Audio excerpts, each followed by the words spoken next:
Well, good evening, everybody. It's a pleasure to be back.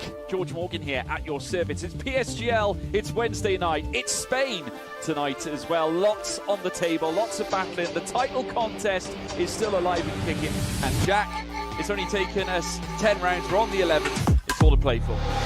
Boromand goes on the inside and takes the lead on the final lap of the race. Now it's side by side between Boromand and Gunnar, but Boromand's got the inside. Star here in this phenomenal race. Cameron Dowd looking to take P2 in his very first PSGL F1 PC race. Incredible to say the least. You see that Putin for lead. 1.5 seconds. DRS is the name. Good evening, everybody, and welcome back to PSGL. Premier Sim Gaming League's returns for round 11 of its PC F1 Championship, and we've already crowned the Flying Dutchman himself, Jarno Opmeer, as its champion, once again making it 5 times on the PC platform and 6 times overall. But tonight, and also next week as well, as we close out the final 2 dates in this season's calendar, they'll be looking to try and grab the team's championship crown for Mercedes. And it could all be said and done here this evening, but naturally there's going to be 19, or in this case, I suppose, when we factor in 2 drivers, 18 other drivers looking to get in the way of that. My name is, of course, George Morgan, your commentator, and alongside me, it's Dan Field. Dan, we're all set, we're ready to go. We're going stateside this time, and for the next 2 weeks, it's going to be stellar. Absolutely. Cannot wait for Texas here this evening. One of the most exciting circuits on the Formula 1 calendar. Plenty of places to go for these moves and battles side by side. We're going to see a fantastic race with a star-studded grid once again here tonight, George. Yeah, it's going to be absolutely stellar. We've got plenty of superb drivers looking to line up this evening as we look ahead to COTA. It's going to be fantastic. Obviously, the first Grand Prix launched here back in 2012. And there'll be plenty of drivers looking to virtually grab their authority around this track. Plenty of overtaking zones. Of course, we've got that long straight as well that beckons its way in towards Sector 3 out of Sector 2.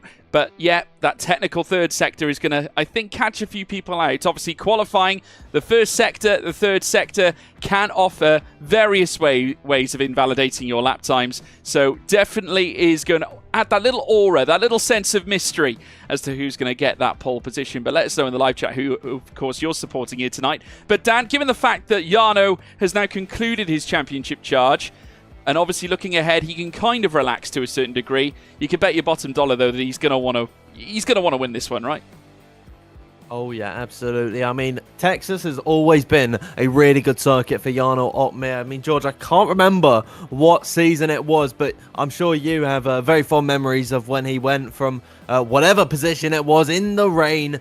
Stunning drive from the Flying Dutchman. He's fantastic around this circuit, and he's been clear of anyone else throughout the entire season, and that has not stopped him from giving his all. So, George, I don't see any reason for that to change tonight.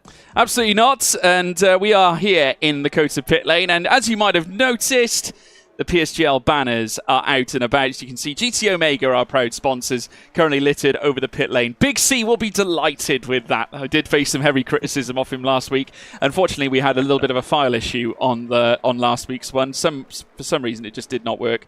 It's still a mystery to this day as to why it didn't. But it looks good now. So it's great to have, obviously, GT Omega with us and Premier Sim Gaming Leagues in its full abundance right in front of us too. Unfortunately, though, for the Aston Martin team, both disqualifying. They'll be starting from the back of the grid. Nicholas Longue are already out at qualifying, and I don't know who Mao is. But very quickly, folks, just to take you through the session, let's have a look at the lineups, just so we can add a little clarity to this whole thing. Now, tonight, we got a very stacked lineup. Thomas Ronha lines up with Brendan Lee, Tom Manley and Yoni Tormler at AlphaTauri, Patrick Sheepos and Will Lewis. We've got John Evans and Fabrizio Donoso, Nicholas Longue and Barry Burremand. Of course, both of those drivers active here this evening for Ferrari, though Longue has just invalidated and is out of qualifying already in Q1. Dylan Warren here with Danny Berejne in the Haas. Danny back in the Haas this time around with Lucas Blakely making a very rare appearance here this time alongside Istvan Pukki. Now, what a dark horse team that truly is. Looking forward to seeing how McLaren do tonight. Jarno Opmeer and Jake Benham, as always, in the Merc. Freddie Rasmussen and Josh Edo line up for Red Bull. And then Alvaro Caraton and Ishmael Fassi lineup for Williams. So a stacked lineup here tonight, Dan, but a couple of shockers. Obviously already Aston Martin feel prepared, suitably prepared. John Evans start from the back, last to first. What do you think? I think it's on the cards, but tell you what, it's going to be very difficult with Will Lewis in the way. So I think that's going to be a battle for the ages between the pair of them. We'll see what happens. And George, with 4 drivers already eliminated in qualifying, it really does take the pressure off of everyone else heading into the rest of this session. They're all still going to give it everything in this qualifying run. But of course, being that one man in 16th position, I think nobody is going to want to be that driver. Yeah, no, not at all. As we now see Alvaro Carreton, a welcome return for the Spaniard as well, has certainly displayed a sharp, reasonable turn in performance. Has always been there or thereabouts up in the top 5, just outside the top 5 of the championship so far, though. P6, his best result coming all the way back.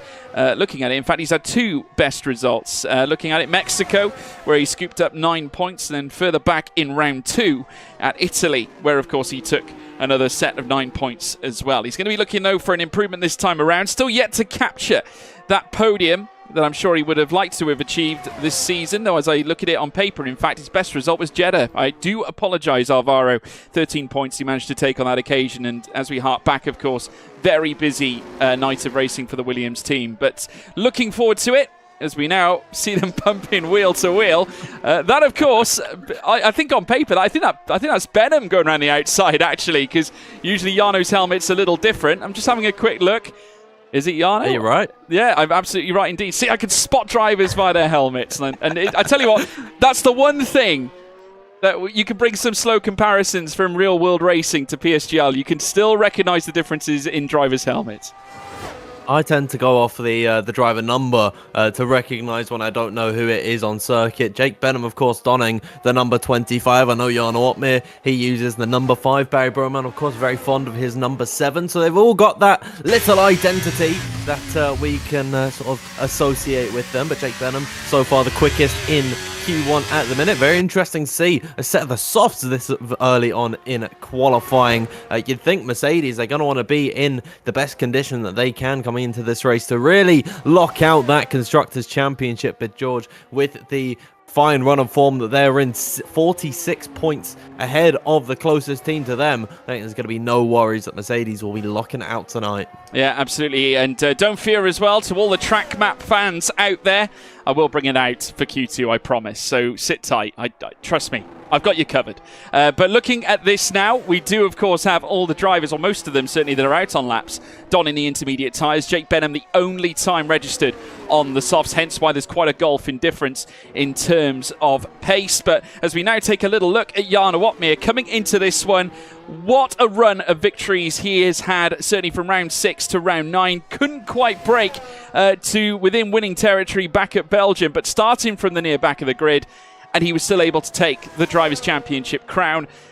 And coming to this track, he has a lot of history here, Dan. I mean, look back at so many superior race results in the rain. I hark back to his efforts here in F1 Esports as he just goes second fastest. In fact, the only driver on intermediate tyres in the 136s. That's a 136.724.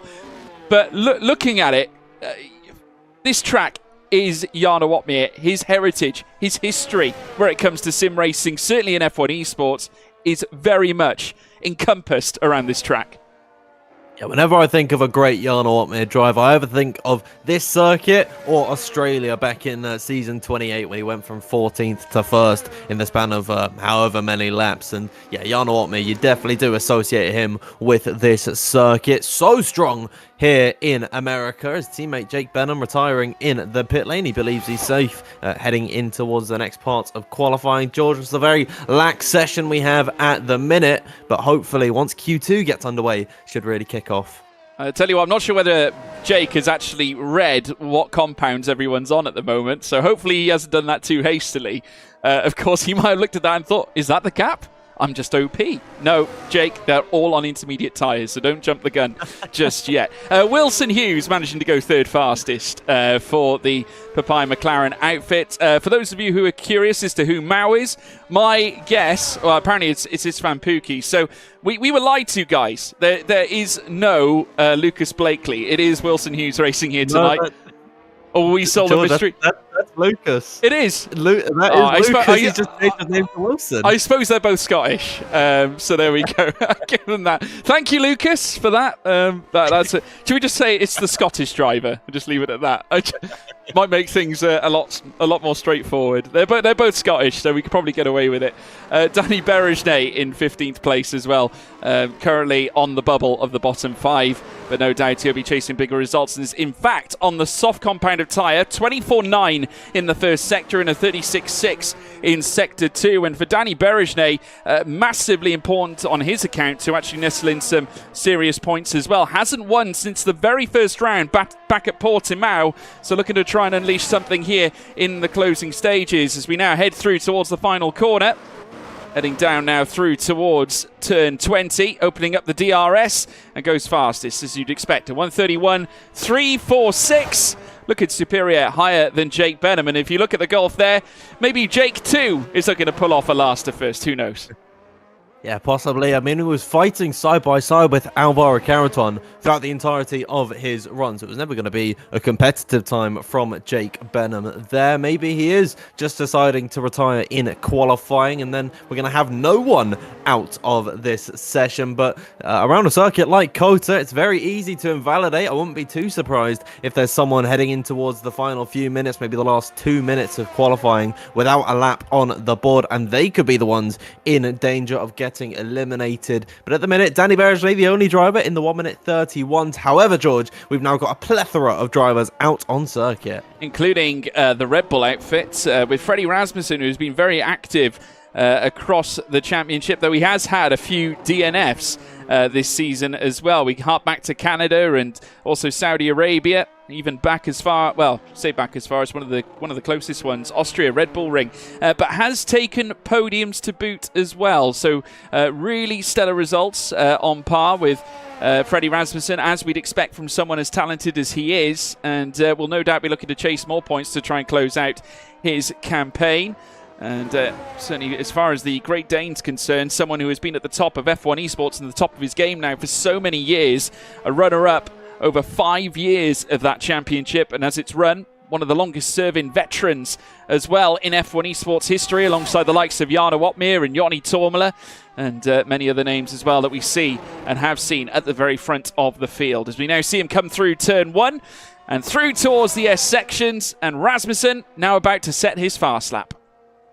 Yeah, Freddie Rasmussen, he's got so much experience in the F1 Esports series. Gotta say, he's on my F1 Esports Mount Rushmore. He's just that iconic in that sense. Of course, never really flexes muscles in league racing, but it's good to see him turning up week in, week out here to PSGL and giving it his all. And we'll see if he's able to capture a podium here tonight. Will Lewis has just gone second fastest, but Freddie Rasmussen now taking to this back straight, George, heading down in through here, of course, opening up that DRS and following in the slipstream of another driver. He could make for some fantastic overtakes heading in towards that braking zone of turn number 12. You can go very deep into here. It's a very forgiving corner, and yeah, I think we're going to see some great battles heading in towards that second sector. Yeah, Patrick Schipos just heading through the final corners as well. Now, whilst Rasmussen has just gone purple in sector 2, it is purple in the first sector for Patrick Schipos, who is about to cross the line first. Ahead of him, though, goes first fastest, so a stellar lap indeed from him, but all eyes on Freddie Rasmussen, who instead of going purple in the first sector, went purple in the second sector. Schipos on top with a 1:31.293. We have still got those 7 minutes to go here in the session now, as the Great Dane goes to the top and dwarfs Patrick Schipos by 53 thousandths of a second. Incredible. Well within a tenth. It's getting close already, but what I can tell you about Schipos' run, he was purple in the first and third sectors, so all the time that Freddie managed to garner, everything was about that second sector. Yeah, very good times from the pair of them. Good to see that Patrick Schipos is able to have a good run in qualifying. Of course, now being made a full-time driver in that Alpine seat. There's still a few more runners out on circuit, George. One of them that I'm keeping my eyes on is Thomas Ronhaar, a notorious good qualifier. I'm not too sure how he really fares around this circuit, but you can expect him to be in and around the upper ranks of this race tonight. Tom Manley has just come across the line with a 1 minute 31.522 in some great form is the AlphaTauri guy. Here comes now the Sauber of Thomas Ronhart off the exit of turn number 20 and up towards the line. Only P6 for the time being for the Dutchman.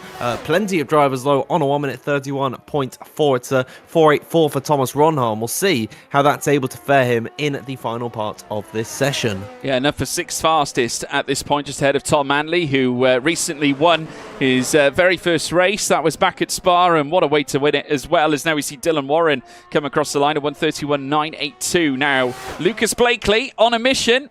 Remember, discount the name Wilson Hughes, folks. Bear in mind, the Scottish driver, currently sat in 15th place, has now shown some really decent times in the first and second sector, so this could yet be competitive by what we're seeing up at the highest order right now. Of course, Rasmussen still at the top, but of course, former or current F1 Esports champion Lucas Blakely going 8th fastest here at this stage. Still well within the top, still within the top 10, well within the 15 that you need to be in order to get through. But what I will say is that with the mass retirements that we have already had so far, that the window for really being eliminated in this session, I'd say it's rather narrow. There's a great chance now that a lot of the drivers that are in the top 10 are going to stay in Q2 now.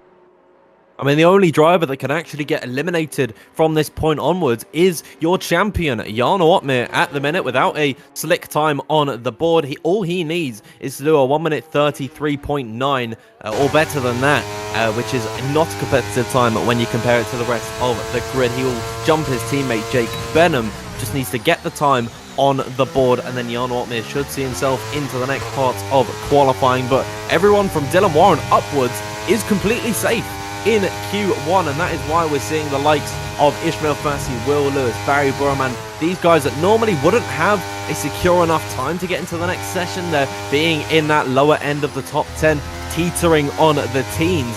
They would have to go out once again, but they're able to now save, George, a set of the tyres heading in towards Q2, and that's going to give them a great advantage. Well, it's going to give them a little bit of leeway, actually, in terms of the mistakes that they can make heading into the final parts of Q2 and Q3.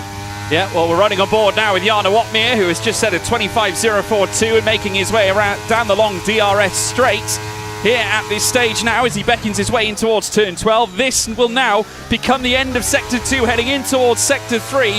Now that 25.042 stacks very near to where Josh Ito is in P5 right now. 36.696 now in Sector 2, which again on par with Josh Ito. So this is looking like a super time here from Jarno. Could yet pitch him in the mid-order of the top 10 as he now heads through this final two bends here on this circuit. Really lifted off though. I think had a little moment heading around the final corner. Whether that was intentional, I'm not sure, as he now makes his way across the DRS line, heads up towards the line now. Jarno Opmeer barely getting through into 14th place and eliminating his teammate Jake Benham. So like that, folks, with the drop of a hat, our bottom 5 eliminees are confirmed. Jake Benham, Istvan Pukki, Nicholas Longe, John Evans and Fabrizio Donoso, all of them deciding that they want to start from the back of the order. It means that the likes of Dylan Warren, Yoni Tormala, Will Lewis, who are guys who typically fight towards the lower end in Q1 and Q2, they're able to have a nice boost into the next part of qualifying. It's very nice to see that they could potentially be fighting for pole in the final parts of this session. We're just waiting now for Jarno Opmeer to retire, the lone driver, George, out on circuit. I think no one would really blame him if he just decided to retire in the menu, but something tells me the Dutchman, he's going to give us a show. He's going to give us a little bit of a drift here. Well, we'll soon find out as he now makes his way down the long straight. Of course, no need to worry as far as the Flying Dutchman's concerned. Title is all complete. He is the Drivers' Champion once again for the 5th time in PC and for the 6th time overall, and is now looking to potentially add yet another race win to many famous victories that he has had at the Circuit of the Americas. It was a track where he took victory in a sodden race at F1 Esports, and then exactly the same affair in PSGL not too long ago, and now returning once again in PSGL Championship. guys, and now here this time around 14th place in Q1, and he'll make his way through towards Q2 as well. But credit to Freddie Rasmussen, he is on top, certainly the Great Dane, ahead of the Flying Dutchman in this case, with Patrick Schipos in second.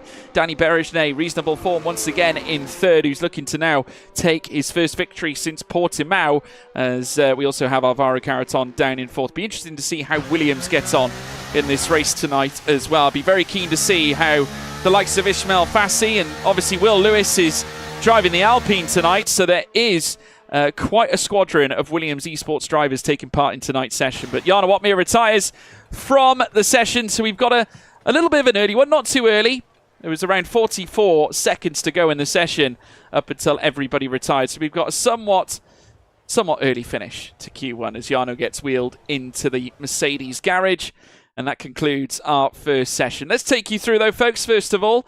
Before we do anything else, we've got the results coming up shortly, and we'll confirm to you who is going to be dispatched out of this first session of qualifying, and then, of course, we'll move into Q2. Of course, based on the form that we have seen, Freddie Rasmussen, despite only registering one purple sector in the second sector with that 36.5, he did not lay claim to the first or third ones. They were, of course, granted by Patrick Schipos, who managed to lay claim to those. Further down, of course, then we did have, of course, Danny Berejne, who was further back. Turns out they're not going to show us the results for this session, so that's a bit of a shame.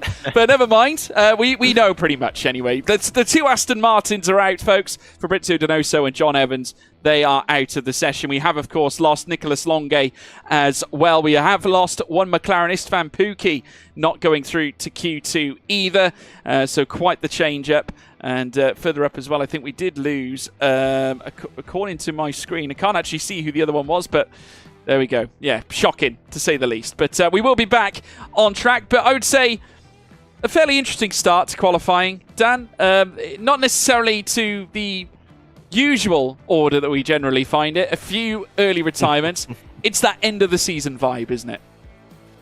Yeah, I think everyone's sort of winding down from the PSGL hype. And yeah, we'll see what happens in this race. The championship is decided. Jarno Opmeer definitely going to have a big weight off of his shoulders here this evening. Of course, the Constructors' Championship hasn't been decided yet, George. But, I mean, who knows what could happen. Williams could come up with a 1-2. And then Jarno Opmeer and Jake Benham could spin out in 19th and 20th position. We just don't know at this point. But Q2 should hopefully be a very exciting session now that everyone is going to have an extra set of soft compound of tyres to their name. Of course, they're going to have this at their disposal for only using one in that first session, and it should make for a very exciting Q2. Yeah, and Ismail Fassi is actually leading the conglomerate of cars that are now making their way out onto the track to usher in their initial laps. So not wasting any time. No rain expected here in this session, so we will not be faced with any torrential weather in this case, certainly not in this session. So the drivers can go full pelt here and now. Ismail Fassi, no doubt, though I'm sure quite a few of the drivers are issuing their laps, their initial ones, on used tyres.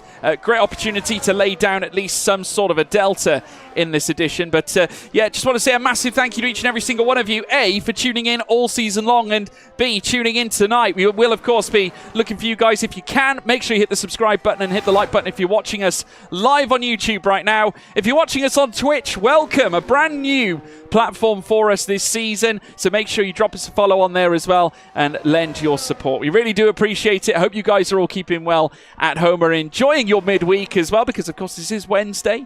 Usual PSGL Wednesdays, we have PCF1 here all the time, and then various other tiers dotted around on other platforms as well. Of course, we do have a very rampant PlayStation platform that has existed in PSGL ever since the dawn of time. But yes, you're joining us here at COTA, and Ismail Fassi is now going to be getting set to head down the long straight on his fast run. So we're going to take you through it, guys. He's going to be setting the initial lap here on this occasion, and he's looking dialed in, though I will say this, his first lap, or certainly his first sector, while he was purple being the first driver to cross it, he's been dwarfed by Danny Berejne. Yeah, absolutely great stuff from Danny Berejne at the minute. It's good to see him back to his form. that, of course, we saw at the beginning of the season, where he did look like a bit of a title contender in the early races. Of course, winning that first Grand Prix in Portimao and having podiums to his name. It's good to see him back after his break and in towards the second sector. So 101.831 for the Haas-man here this evening. Of course, a part of the Mercedes esports team. There's only two cars that they can drive. So Danny Berger unfortunately going to have to pick up the scraps. But a 32.781 from Ismail Fassi. It's not looking like the most competitive times early on in this Q2 session. We'll see what everyone else can do as they come across the line. We've got a Sauber of Thomas Ronhaar, 32.003. George, they're not pushing at the minute. No, they're not. And two drivers that actually set purple sectors. Now, when I say that, I'm talking Danny Berejne and Lucas Blakely. Of course, Lucas Blakely in the guise of Wilson Hughes in 15th place. He went purple in the second sector and came straight into the pits as Jarno Opmeer now goes to the top with a 131.591. I want to allude as well, as I was saying, to Danny Berejne, purple in the first sector, but opted to come straight into the pits. So interesting decision making by both those drivers. Now and again, you get drivers that don't necessarily want to show their hand too early, so that might be the case, whether they're going to wait, obviously feeling content on the setup that they're running, and at the same time, even on a used set of tyres, it'll give them that extra little bit of confidence heading through to the latter stage of Q2 on fresh rubber, and they will no doubt go faster as we now watch Jarno Opmeer making his way down through towards the left-hander at turn 11. Now, Joni Tormela doing things totally differently, as is Josh Edo and Freddie Rasmussen. Tom Manley joining them as well. We seem to have some split decisions in terms of when it's the correct time to go out. We saw many of the drivers going out on used rubber earlier into the session, and now we're seeing the other drivers that didn't go out earlier going out with 10 minutes to go. So obviously looking to try and nestle in a time. Well, there has been some rubber embedded on the track, which should give them a chance to obviously improve on the likes of Jarno Opmeer, Thomas Ronhaar, Caraton and Fassi. And the question on my mind, George, is whether or not all these drivers are on a fresh set of the soft compound of tyres. Of course, there's no way for us to tell just from looking from the spectator camera. But once those initial laps start to come in, we'll be able to gauge whether or not these guys have opted for that fresh set of the tyres that they were able to save in Q1. Of course, with the very relaxed nature of that first session, it means everyone is going to have an extra set of the softs to utilise either in Q2 or in Q3. We'll see how all of these guys fare, as now there is 11 drivers out on circuit. Jarno Opmeer, Thomas Ronhaar, Alvaro Caraton and Ismail Fassi have completed their in-laps, which means everyone from Josh Edo downwards all out on circuit, and we will see who is going to be the first to set the quickest time in Q2. Who is going to really lay down the benchmark here as Joni Tormela gets on his lap now. Well, there's a string of them. They're now looking to get started. Joni Tormela has already set off and is making his way up through towards turn 1 in the AlphaTauri. One of the OGs of F1 esports now over so many years, has also taken part in various other sims, driving for the G2 esports team in the ESL R1 Championship, and still competing in F1 esports to boot, as well as being part of the Red Bull family for so many years now, as he makes his way through the first sector and in towards sector 2. Bursting over the crest, he'll then deep dive in towards turn 11, which will then send him down the long straight with DRS opened up in towards turn 12, where the speed trap comes to an end just before the apex of that corner, as we now see him now make his way out of that just over 90-degree curve. Quite the hairpin at that section coming out of turn 11. It can hamper your run heading down that long straight. You want to carry the momentum as best you can, especially heading in towards this corner. Make sure you go as wide and then cut it in as deep as you can, heading in towards the curb and then back through out of turn 12 in towards turn 13. Now you've got essentially a blind corner here as well. You need to be cautious of it. Brake a little earlier if you have to, but naturally Tormela well measured in these circumstances. Out of 15 through towards the triple corners of 16, 17 and 18, which then sends you down to turn 19 through this next left over the curbs. One corner remains, and that is turn 20. Tormela ushering in a 25.0 in sector 1, a 36.6 in sector 2, enough to go fastest in these initial runs, and will now look to come back into the pit lane, reassess. But I can tell you this, Freddie Rasmussen, purple now with a 36.4 in the second sector.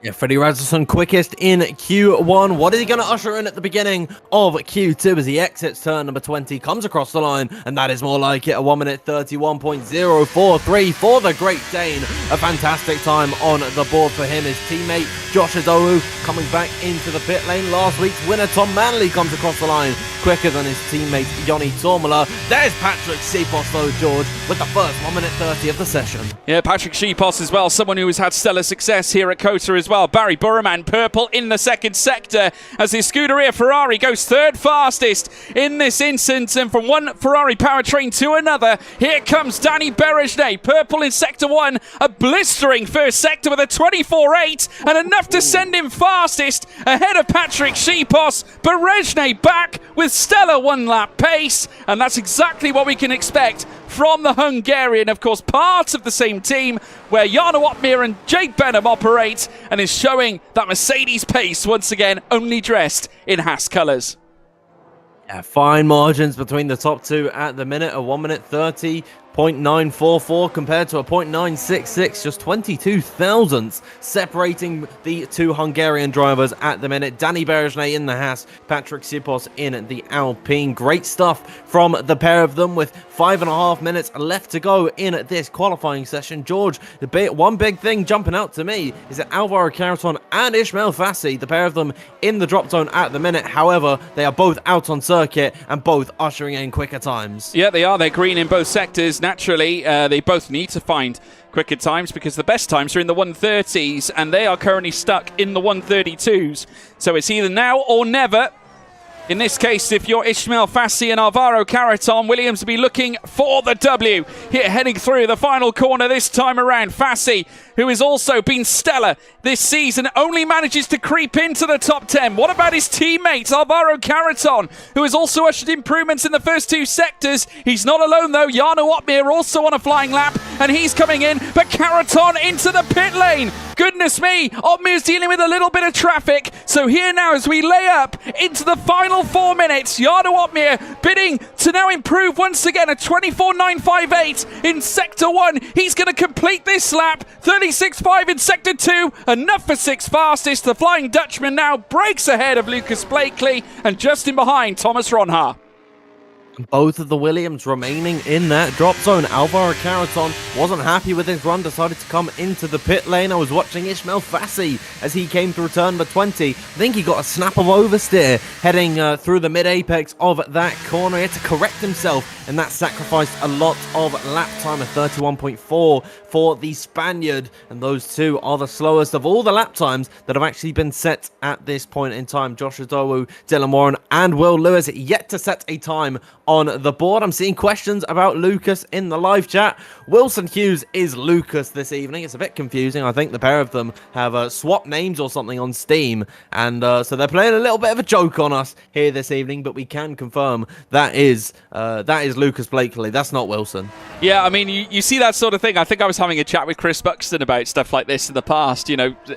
Appreciate this might not be the reason generally here in PSGL, but lots of professional racing drivers, especially in the junior formulas, when they're pre-season testing, and obviously they don't want to allude to who they're racing for too soon, obviously they'll put a different name in, a fake name in. I know that Mick Schumacher did that in karting, so it wouldn't necessarily raise the attention to him at that time. But in order to try and throw people off, they would use fake names in the paddock of the pit lane. I'm not saying that's why Lucas is doing it. He's probably just doing it to wind us up. But yes, he is Wilson Hughes here in the timing tower. So it is Lucas Blakely that currently sits in P7. Sorry, Lucas, we've outed you, my friend, though if he is live, he's probably outed himself anyway. As we now wait and see the drivers make their way out. Barry Burman heading out to the pit lane, as is Tom Manley. So many of the big names, the big stars in F1 esports and also in the world of PSGL as well. We've got a former champion currently sat in P4 here, Dan Field. And I tell you one thing, you don't ever want to certainly cross out the rapidly fast Iranian. I've seen Barry Burman year on year fight it out with Jarno Opmeer. We have had stellar championship fights between he and the Flying Dutchman, dating all the way back to ORL. Incredible. I want to see more from Barry Burman in this season. Only 2 times, George. He has finished in a points-paying position. He got 4th in Silverstone and then 9th in Austria. Barry Burman really hasn't made an impact here in season 35/36 of PSGL, and I would really like for tonight to be that night, because you're absolutely right. Barry Burman, he is one of the quickest drivers. You can never count him out, and I think he's going to have potential to do very well here this evening. Of course, typically when Nicolas Longuet retires in the pit lane at the beginning of Q1, George, Barry follows suit. It's Van Pookie, of course, the other Ferrari driver representing here this evening. He also decided to retire in the pit lane, so it does raise the question, why has Barry Burman decided to put in the effort here tonight in qualifying? We'll wait and see what he is capable of as the Iranian Ferrari. What a beautiful livery I think that one is. He will head his way in through the final few corners to get his lap underway. And George, one thing I want to raise, Danny Berger out on circuit. Patrick Sipos, though, retiring in the pit lane. Confidence there from the Alpine. Yeah, but he has set a 130, which I'm sure will go a long way as we head in towards the latter stages of this session. We are now coming down to crunch time as Barry Burman crosses the line and commences his fastest lap. Now, this time around, obviously the Iranian, whilst he is out and Longuet decided not to proceed through qualifying or through the qualifying phase, Barry Burman did a very similar thing back at Spa and actually just missed out, I think, heading in towards Q3. But now this time around, back again here in Q2, this time maybe looking to go a little further. Of course, Barry Burman, we alluded to his abilities, his raw talent. He has done it before, of course. He is a champion in this league. He and Otmir have come together year on year, and probably one of the rare occasions where we haven't seen him really take part and really get stuck into a championship. Generally in PSGL, he likes to win the first few races. That's the general trend. He hasn't done anything of the sort this season, so looking to try and potentially go on a recovery mission. He's only actually scored points in 3 races this campaign. Of course, scoring 4 back at Silverstone, then not to mention the 19 that he scored at Brazil. But nonetheless, he'd be looking for greater. Of course, podium sitter on that occasion, and then 9 points back at the Red Bull Ring.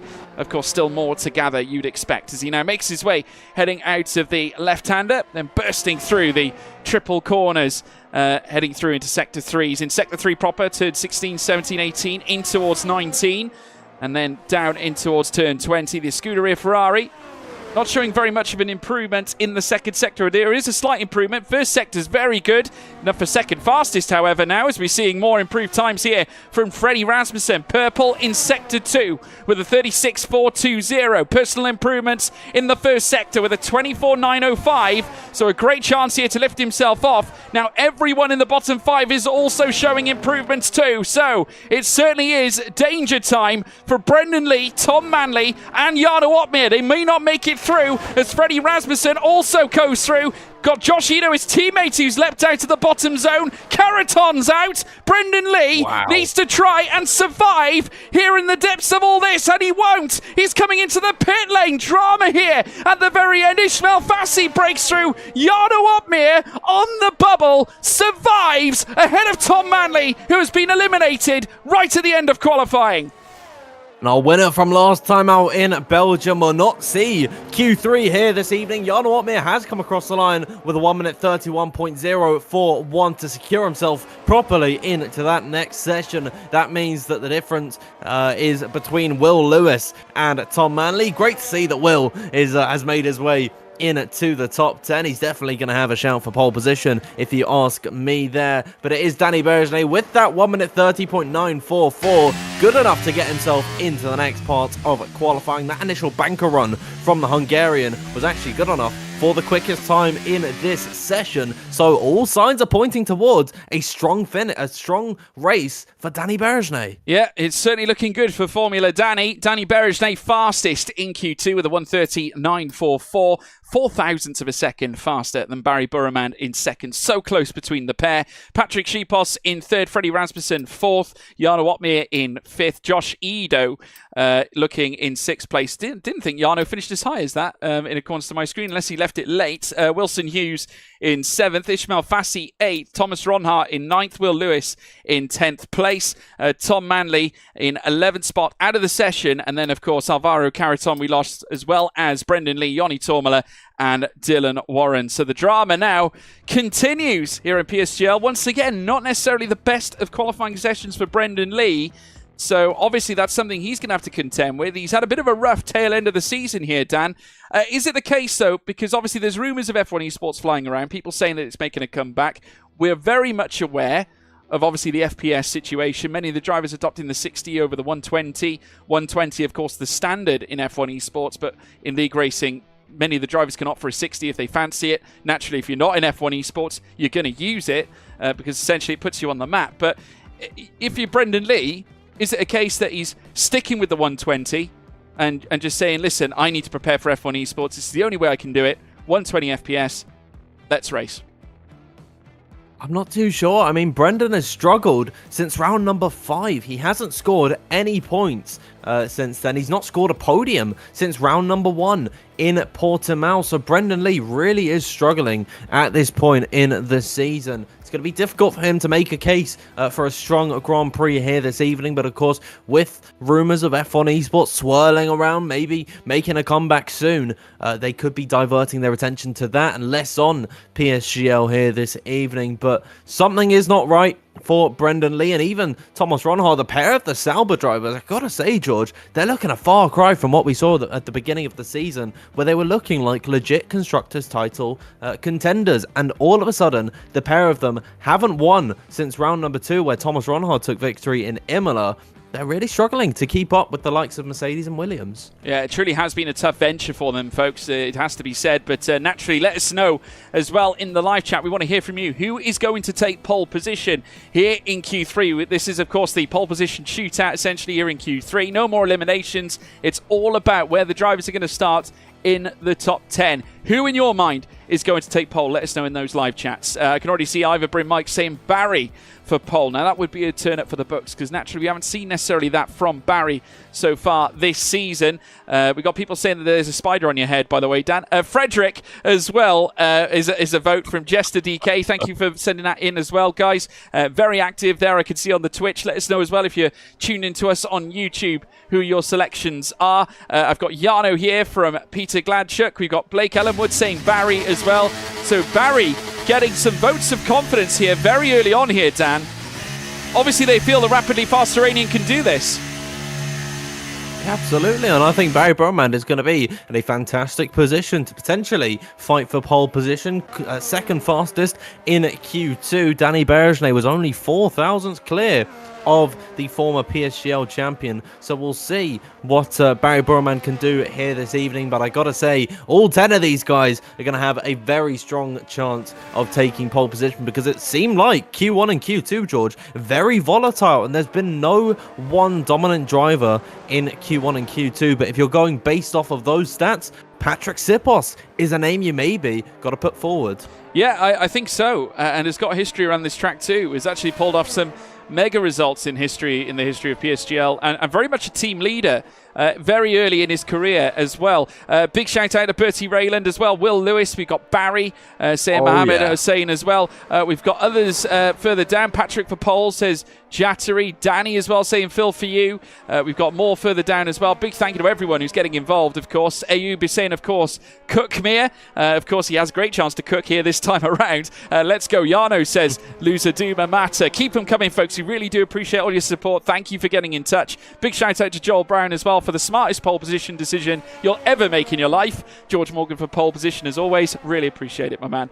We're now looking ahead to what can only be described as a phenomenal battle to decide who's going to take pole position here at COTA. The first driver to cross the line will be Danny Berejnay. As I said, superior over 1 lap pace. Can the hungry Hungarian pull it off here tonight?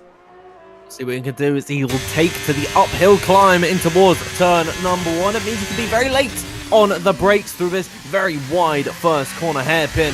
Back on the power as soon as you can, and then downhill in towards the twisty first sector. This is where you have to keep your wits about you, because one slight misstep and you're off the circuit with an invalidation. Danny Berejnay, though, taking to the first part of this lap with perfection. It's a 24.8 28.59 in Sector 1 from Danny Berezny. Blistering pace at the minute from the Hungarian, and heading down in towards turn number 11 this is. Once again, George, very heavy braking zone. Seldom we see overtake through there, but it is possible as he'll now take towards this DRS zone. Danny Berezny is flying. He certainly is. Purple in the first sector with a 24.859. No one else so far has quite got to that. And as I say that, Thomas Ronhaar has stolen it away. A 24.852 as he crosses into Sector 2. So it's all down now to Berezny to make the most of that illustrious first sector that has just been stomped on by the other Dutchman, as now Sheepos has stolen the second purple sector, so it might not necessarily be the case that Danny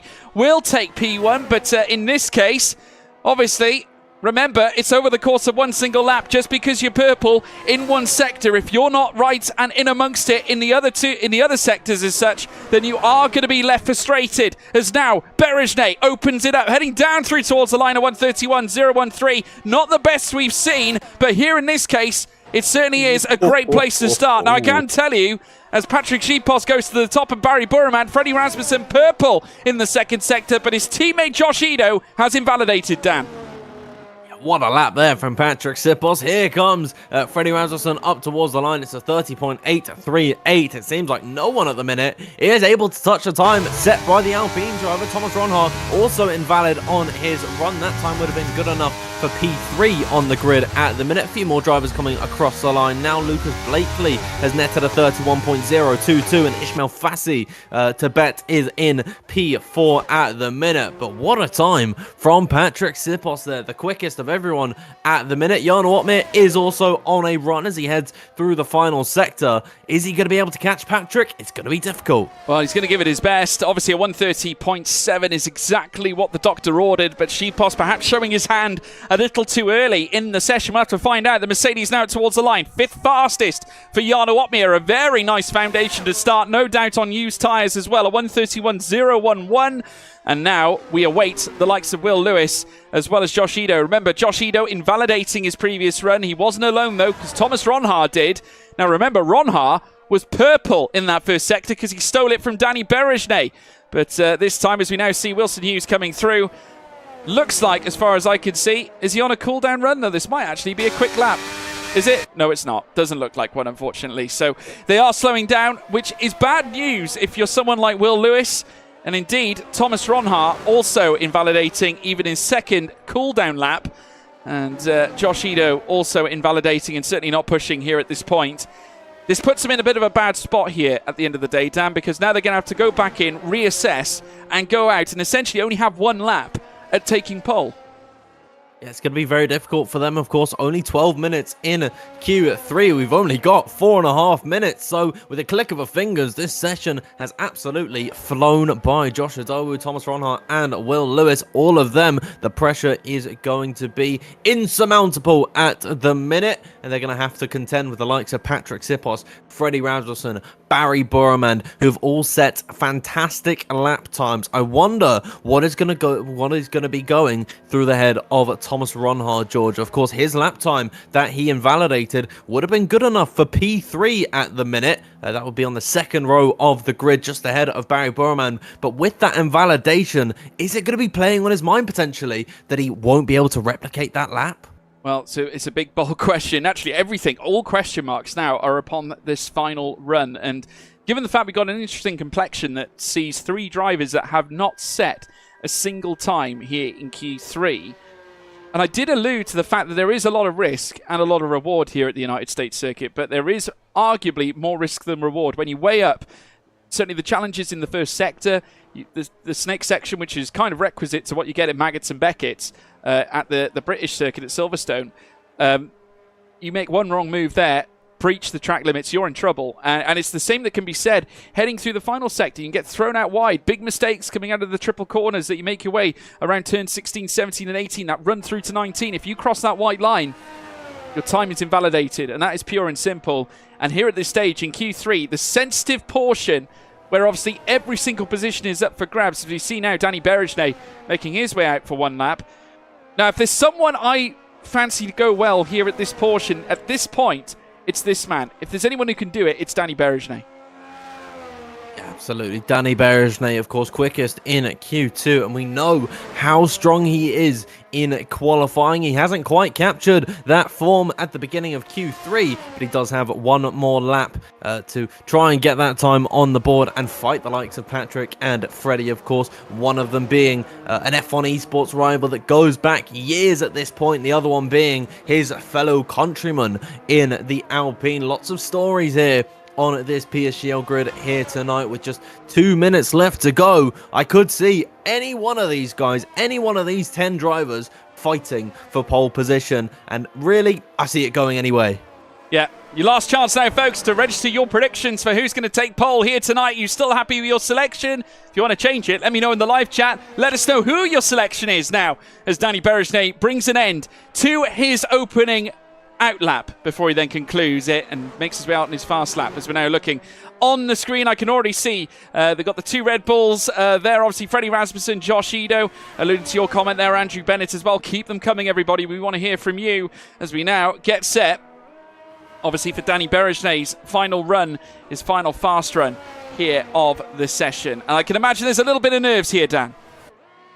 Oh yeah, absolutely. It's going to be the highest pressure point of this qualifying. One mistake and your chances of taking pole are gone in the bin. Danny Berejnay has to be perfect on this run. He's got to make up, at the very least, 3/10 to even fight for pole position. And when you get to this level where we're so near perfection of what these modern day Formula 1 cars can actually achieve on this F1 23 game, it means that every single corner matters, every single braking zone, every single gear change, it makes an impact. Danny Berejnay at the minute in the first sector, appearing purple on the track map, up by almost 1/10 of a second. So for the time being, whilst Danny Berejnay still has to navigate 2 more sectors, George, he's doing a great job so far on this lap. He's looking very well and truly dialed in so far around this 5.513 kilometre circuit. A lap record that would usually consist of a 1:36.169, but they've already dwarfed that on their outlaps here in the game. A 1:30.790 to beat, set by Patrick Sheepos, is now we bear witness to Danny Berejnay making his way around the middle sector. He's already set a personal best and a fastest sector in the first with a 24.762, and is looking so good right now. But he's not alone. There are many faster times showing up as well. The middle sector wasn't necessarily the best, but it certainly isn't too bad as he now makes his way around the final 2 corners here. Turn 20 is all that remains for one Danny Berejnay. Sheepos is invalidated. So is Will Lewis. Berejnay to the top, takes the top time here as Freddie Rasmussen, despite being on the closing stages of a lap, purple in the second sector for Rasmussen, but also Lucas Blakely concluding 2 green sectors so far. Personal improvements in sectors 1 and 2, followed up very shortly, I'm sure, by a stellar third. Rasmussen still purple in the middle sector. The question is, will the Great Dane bring it home? Will Blakely trump him? He certainly won't. Sheepos still remains second. It is now down to Lucas Blakely in third. Here comes Rasmussen. Remember, purple in the second sector. Personal improvement in sector 1. He's looking for a huge final sector. Wow. The Great Dane triumphs here at Kota.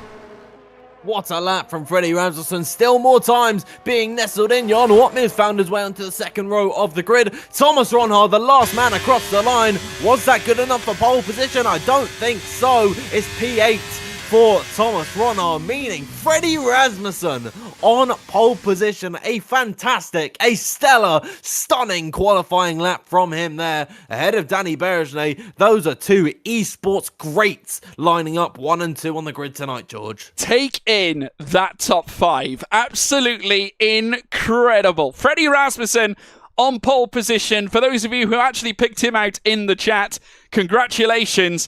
45,000 separating he and Danny Berejnay. But what shocks me even more is when you look further down, Jarno Opmeer, 56,000 away. Patrick Sheepos, 64,000 away. You've then got Lucas Blakely in 5th place, also known as Wilson Hughes, with 92,000 separating him from P1 as well. Fassi in 6th, Burremand in 7th, Thomas Ronhar 8th, Josh Edo in 9th, Will Lewis. What a qualifying to get into the top 10. Credit to him for that. But, I mean, we've got to talk about the top 5 there. All within 1/10 of a second, Danfield, and made up of some of the true greats in F1 esports, including the likes of Jarno Opmeer, your Freddie Rasmussens, your Danny Berejnays, who went so close to grabbing pole, and I honestly thought he was going to take it. We're going to digest all this very shortly, folks, but in the meantime, we're going to take a quick commercial break.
Welcome back, everybody, and after what we can only describe as a hellacious qualifying session, I mean, just looking back at the times, it's really unbelievable, really, but some of the biggest names you'll see in F1 esports at the very top of their game, and it's truly wonderful to see. And also credit to Patrick Sheepos, who really did display an extraordinary level of performance as well, breaking to within a tenth of a second of the top time. But we have got a fascinating race in context here, Dan, and obviously we've got a change as well, a late change at McLaren. Yeah, it's Philip Presnader coming in for Istvan Pukki. I've not got a reason. I don't know why Istvan isn't doing the race, but Philip Presnader just updating his game at the minute. Will be taking his spot. If Philip's not able to get the game updated, it's going to be Jack West joining us in Texas here this evening. But it's looking like Philip is going to be joining us from the back of the grid. Yeah, big shockers, and obviously, given the fact that Pukki has been someone that we've enjoyed watching time after time, he's someone who's been really consistent, in fact, and has won races historically too.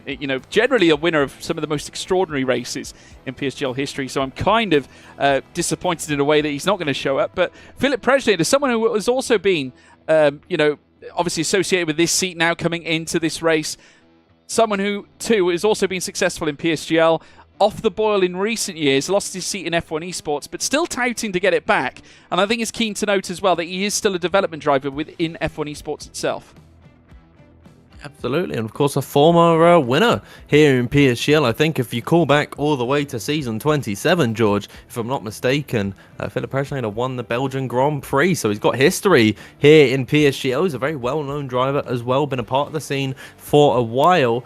Being a development driver as well, there's always hope that he can come back onto the grid. If there's any extraneous circumstances, we could see Philip Presnader back in F1 esports. We could do, and confirmation that it will be Presnader sat in the seat. I'm just having a look now. We're just loading up into the lobby, and we'll be straight back onto it. But yes, very exciting. Can't wait, and we're going to be in for a real treat, obviously, with everything going on in the world of F1 esports right now. PSGL has certainly been the highlight in between. We've had many wondrous moments, but now we're coming down to the final two races of the championship, including this one we've got here tonight, and it's a double header in the United States because we're following up with a trip to Vegas for the very final round, and we could just show you the rest of the calendar as well because it truly is exciting. Obviously tonight, COTA is on the list, round 11, March 13th, that is where we are tonight, and then round 12 coming up on March 20th, where we will be encountering Las Vegas and bringing a close to season 35 and 36 at the roll of a dice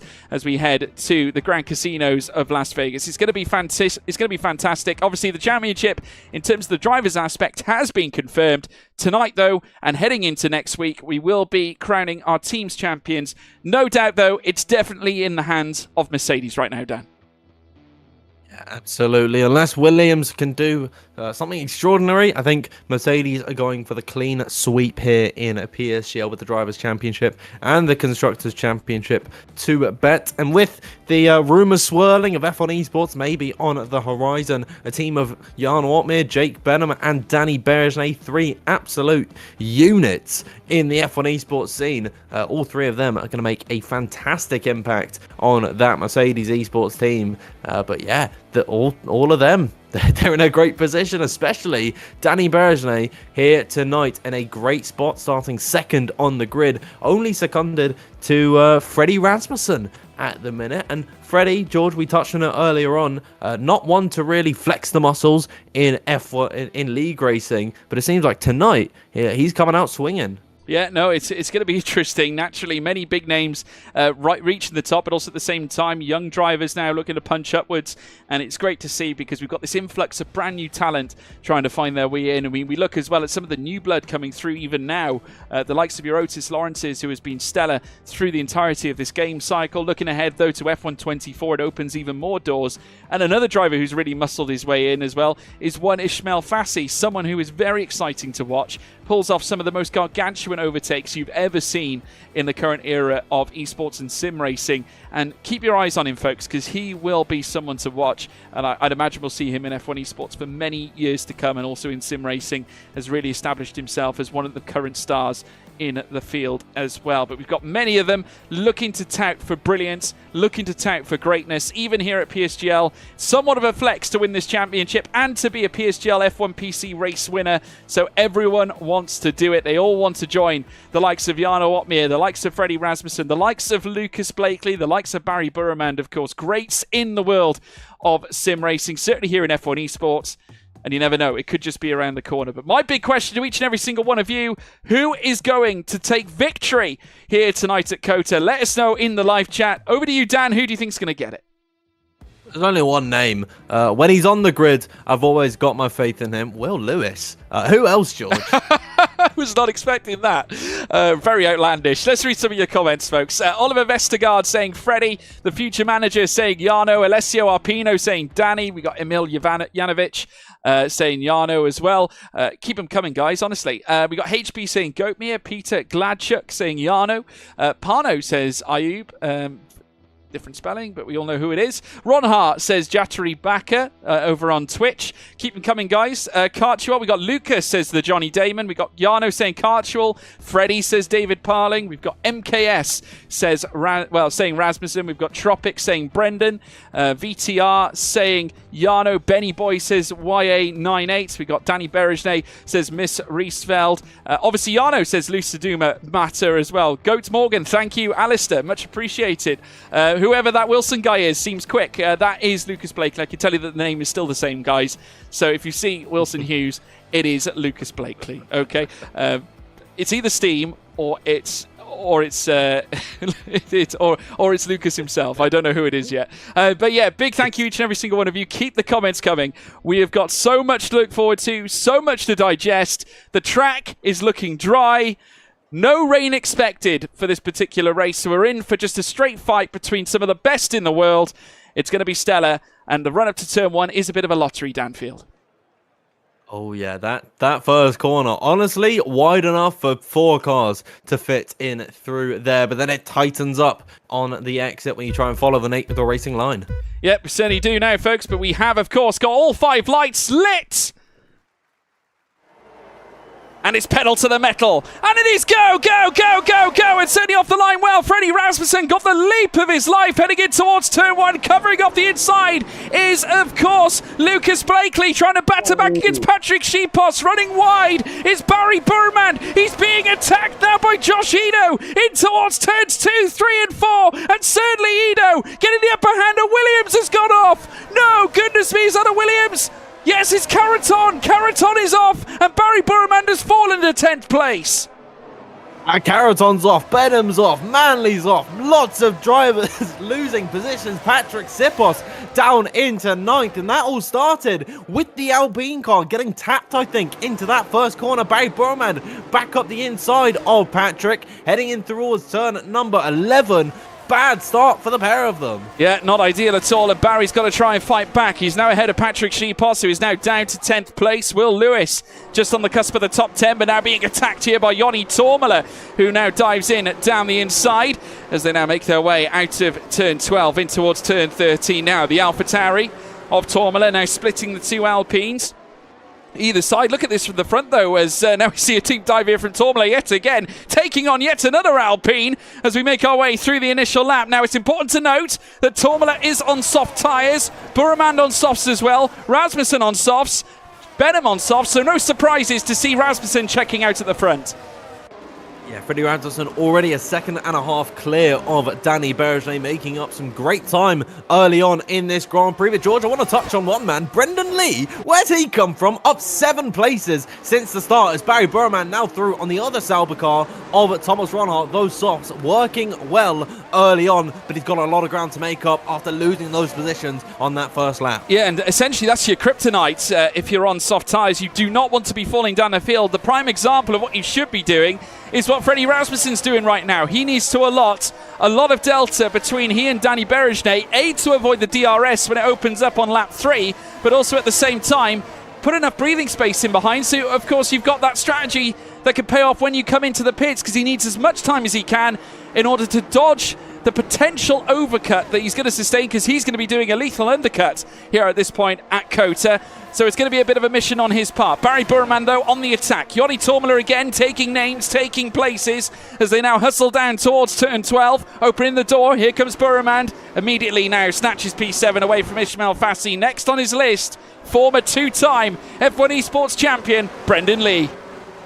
Yeah, Barry Burman making these softs work very early on, but he's still in that 7th position in which he started. So he's made up the ground. He's lost 2 laps of fresh soft compound tyres to bet, though, and so he is going to have to make these moves as calmly and as cerebrally as he can, and he's all over the rear of Brendan Lee, who made up 7 places in lap number 1, was really the beneficiary of all that chaos. But off the exit of turn number 20, Barry Burman, just a difference in pace at the minute. It's undeniable. Here it comes up the inside in towards turn number 1. He'll go deeper on the brakes up the inside of the former 2-time esports champion, and there's the move on Brendan Lee, who's not going to take it lying down, George. No, he's not, and he'd be silly to really take it, to be honest with you, because it's his job to try and deny Barry Burman at every turn. Could not quite win that fight, though, as the Iranian now skips ahead in P6. Very tricky to do when you have got these very fresh soft tyres at the very start of a race that can just simply dance through the corners and make the most of the sticky rubber they have around them. And Rasmussen showing how effective they truly are now, 2.5 seconds ahead of Danny Berejne. Tom Manley retires, so that is a retirement in the pit lane. No concerns for a safety car at this point because it was done in the pits, as now Burman goes on the attack of another. This time it's on Josh Edo. He's got the inside line heading through in towards turn 12 now. Great chance now for Burman, who does indeed execute the move and moves his way into P5. And this is when Barry Burman is going to start to struggle to make these moves due to the fact that they're in a big DRS train now, George. Danny Berejne not within the 1 second window that he needs to take DRS on Freddie Rasmussen means that Jan Otmir, Lucas Blakely, they're going to have some strong pace, and it's going to be difficult for Barry to make these moves stick. But I think Jano and Lucas, maybe they're getting a bit impatient sitting behind Danny Berejne at the minute. We could see some battling heading up towards turn number 1, but for the time being, Barry Burman making this first stint very, very exciting, going for these moves early on. Those softs though, George, not going to last forever. Already, we saw him last time by breeze up the inside of Brendan Lee, and it's not happened as he approaches the rear of Lucas Blakely. Yeah, what a fascinating top 4 we have. Of course, all of them have been around F1 Esports for such a long time. Rasmussen, who has not left the Red Bull family ever since he started there all those years ago. Danny Berejne, who has been in amongst various teams, of course started at Mercedes, of course when the official team scenarios came around as well. Jano Otmir with a very similar story as well, started at Renault. Immediately though, down the inside, in comes Barry Burman. Now that came from out of nowhere, out of the sky and down onto the track. They came out of turn 11, and Barry Burman, like a pure volatile Ferrari missile, looking to try and find his way in towards the top three, as now Otmir moves a bit a second ahead of Danny Berejnay, and now it's Lucas Blakely on the attack as they go wheel to wheel, heading out of turn 13 now. They'll stay side by side through the very technical third sector, and it will be Berejnay fending off his opponent. It will be Lucas Blakely staring P4 right in the face.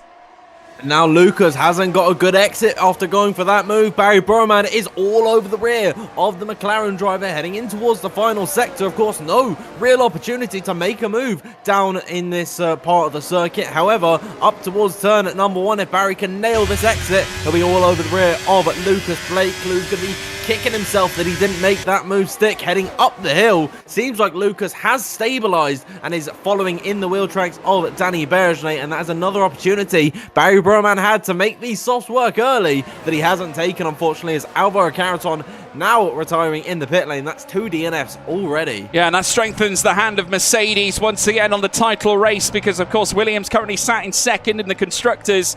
Mercedes now with another quiver in their bow, or should I say another bow in their quiver, I should say. Oh, another arrow in their quiver at this point, as we're now watching Danny Berejnay make his way down through towards the next left-hander at turn 11. He'll open up the DRS on Jarno Opmeer now, Will Berejnay. And heading down this long stretch, one of the longest straights you'll see in Formula One, coupled with the likes of Spain and also Baku and various others. Very, very high opportunities, or very high percentage of opportunity here for an overtake, as we're now seeing one further back with the artist Ismail Fassi, who's now all over the back of Brendan Lee, keeping Joni Tormela in behind. Patrick Schipos overtaking fellow Alpine, or at least trying, Will Lewis, who does indeed allow it to happen, but at what cost? Because in comes Nicolas Longuet as they brush wheel to wheel again. Now Longuet trying it around the outside as they look to come out of the very dogged left-hander through towards the triple rights now, but it will be Longuet who now stretches his advantage in P12 and now closes on Schipos for that 11th place. Solid race so far from Nicolas Longuet, up 5 places, maybe make that 6 as he's now up the inside of Patrick Sipos. It's been a disaster of a Grand Prix for Patrick at the minute. Lost 7 spots so far, could be 8 now as Nicolas Longuet looks up the inside and towards turn at number 1. Deeper on the brakes goes the Ferrari driver, and both Alpines have been dispatched by the Ferrari, who is making up some strong ground in the early portions of this Grand Prix. He's out of the DRS range actually of Joni Tormela at the minute, who lost that position to Thomas Ronhaar. However, Nicholas, we know how quick he is, and he's all over the back already, back into the DRS range. Yeah, the true marker of how the strategy is going to unfold is certainly where Freddie Rasmussen comes out, because of course still out in front, 3.3 seconds now, but Otmir looking to put a stopper in that delta, going outwards even more. And I will say this, by the note of Longuet's presence in the bottom 10, now starting to rise through it. He's near the top of it now and chasing after Joni Tormela. Certainly looks like the hards are starting to come into their own here, and he's now going to be quite an imposition on Tormela's ability to withstand the pressure here in this case now, as the two teams, one based in Faenza, one based in Maranello, they're now going to fight it out here on lap 6 as they now head through the third sector. Rasmussen though still clear at the head of the order, as now many of them start fighting further back. Thomas Ronhaar getting close to the back of Ismail Fassi. It does seem to me as well that Burman has got to take every chance he gets as well, Dan, because he could be under pressure very, very shortly.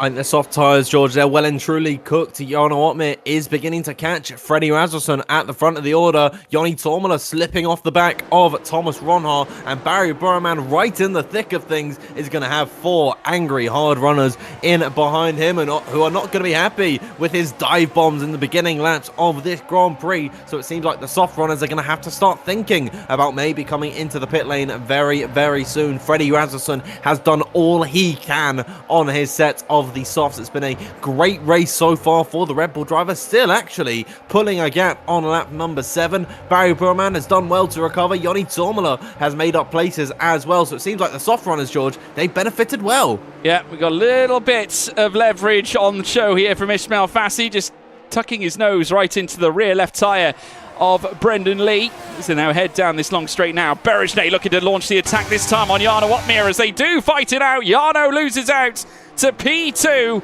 as now further back. Brendan Lee also looking to try and defend the place against Fassi, who sent the warning shot in against the Alfa Romeo Sauber. The Sauber Esports driver now looking to try and retain the place, with Fassi knocking on the door convincingly. Whoa! The two Saubers touch, George. The two Saubers touch. Brendan Lee.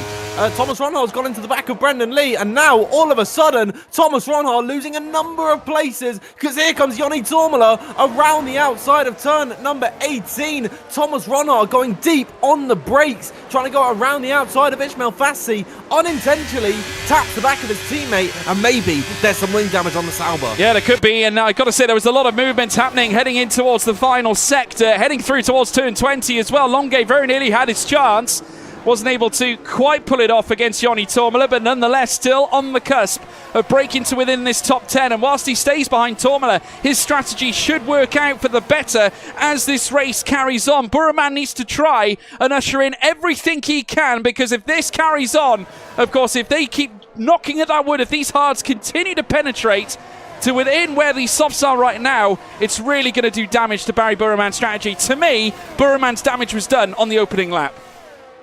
Yeah, it's been really difficult for him to recover in this Grand Prix, but every lap that he stays in this train and stays ahead of Josh Adowu, Brendan Lee, Ismail Fassi, it's going to make his strategy work all the more better. It's not over for Barry Burman at this point. I think maybe there's a second wind coming into these tyres, because Freddie Rasmussen is pulling the gap, despite the fact that Danny Berger and Jarno Opmeer, they're slipstreaming and DRSing off of each other. Freddie is just in a league of his own at the minute. He's been hot lapping for 8 laps so far in this Grand Prix. Barry Burman has been in the thick of things on his set of the softs. It's not over for these guys at this point in time, but George, it's certainly still a workable strategy. It still is. I mean, anything can happen. I mean, we had moments where we had safety cars last time out at Spa, so there's still openings here for various drivers.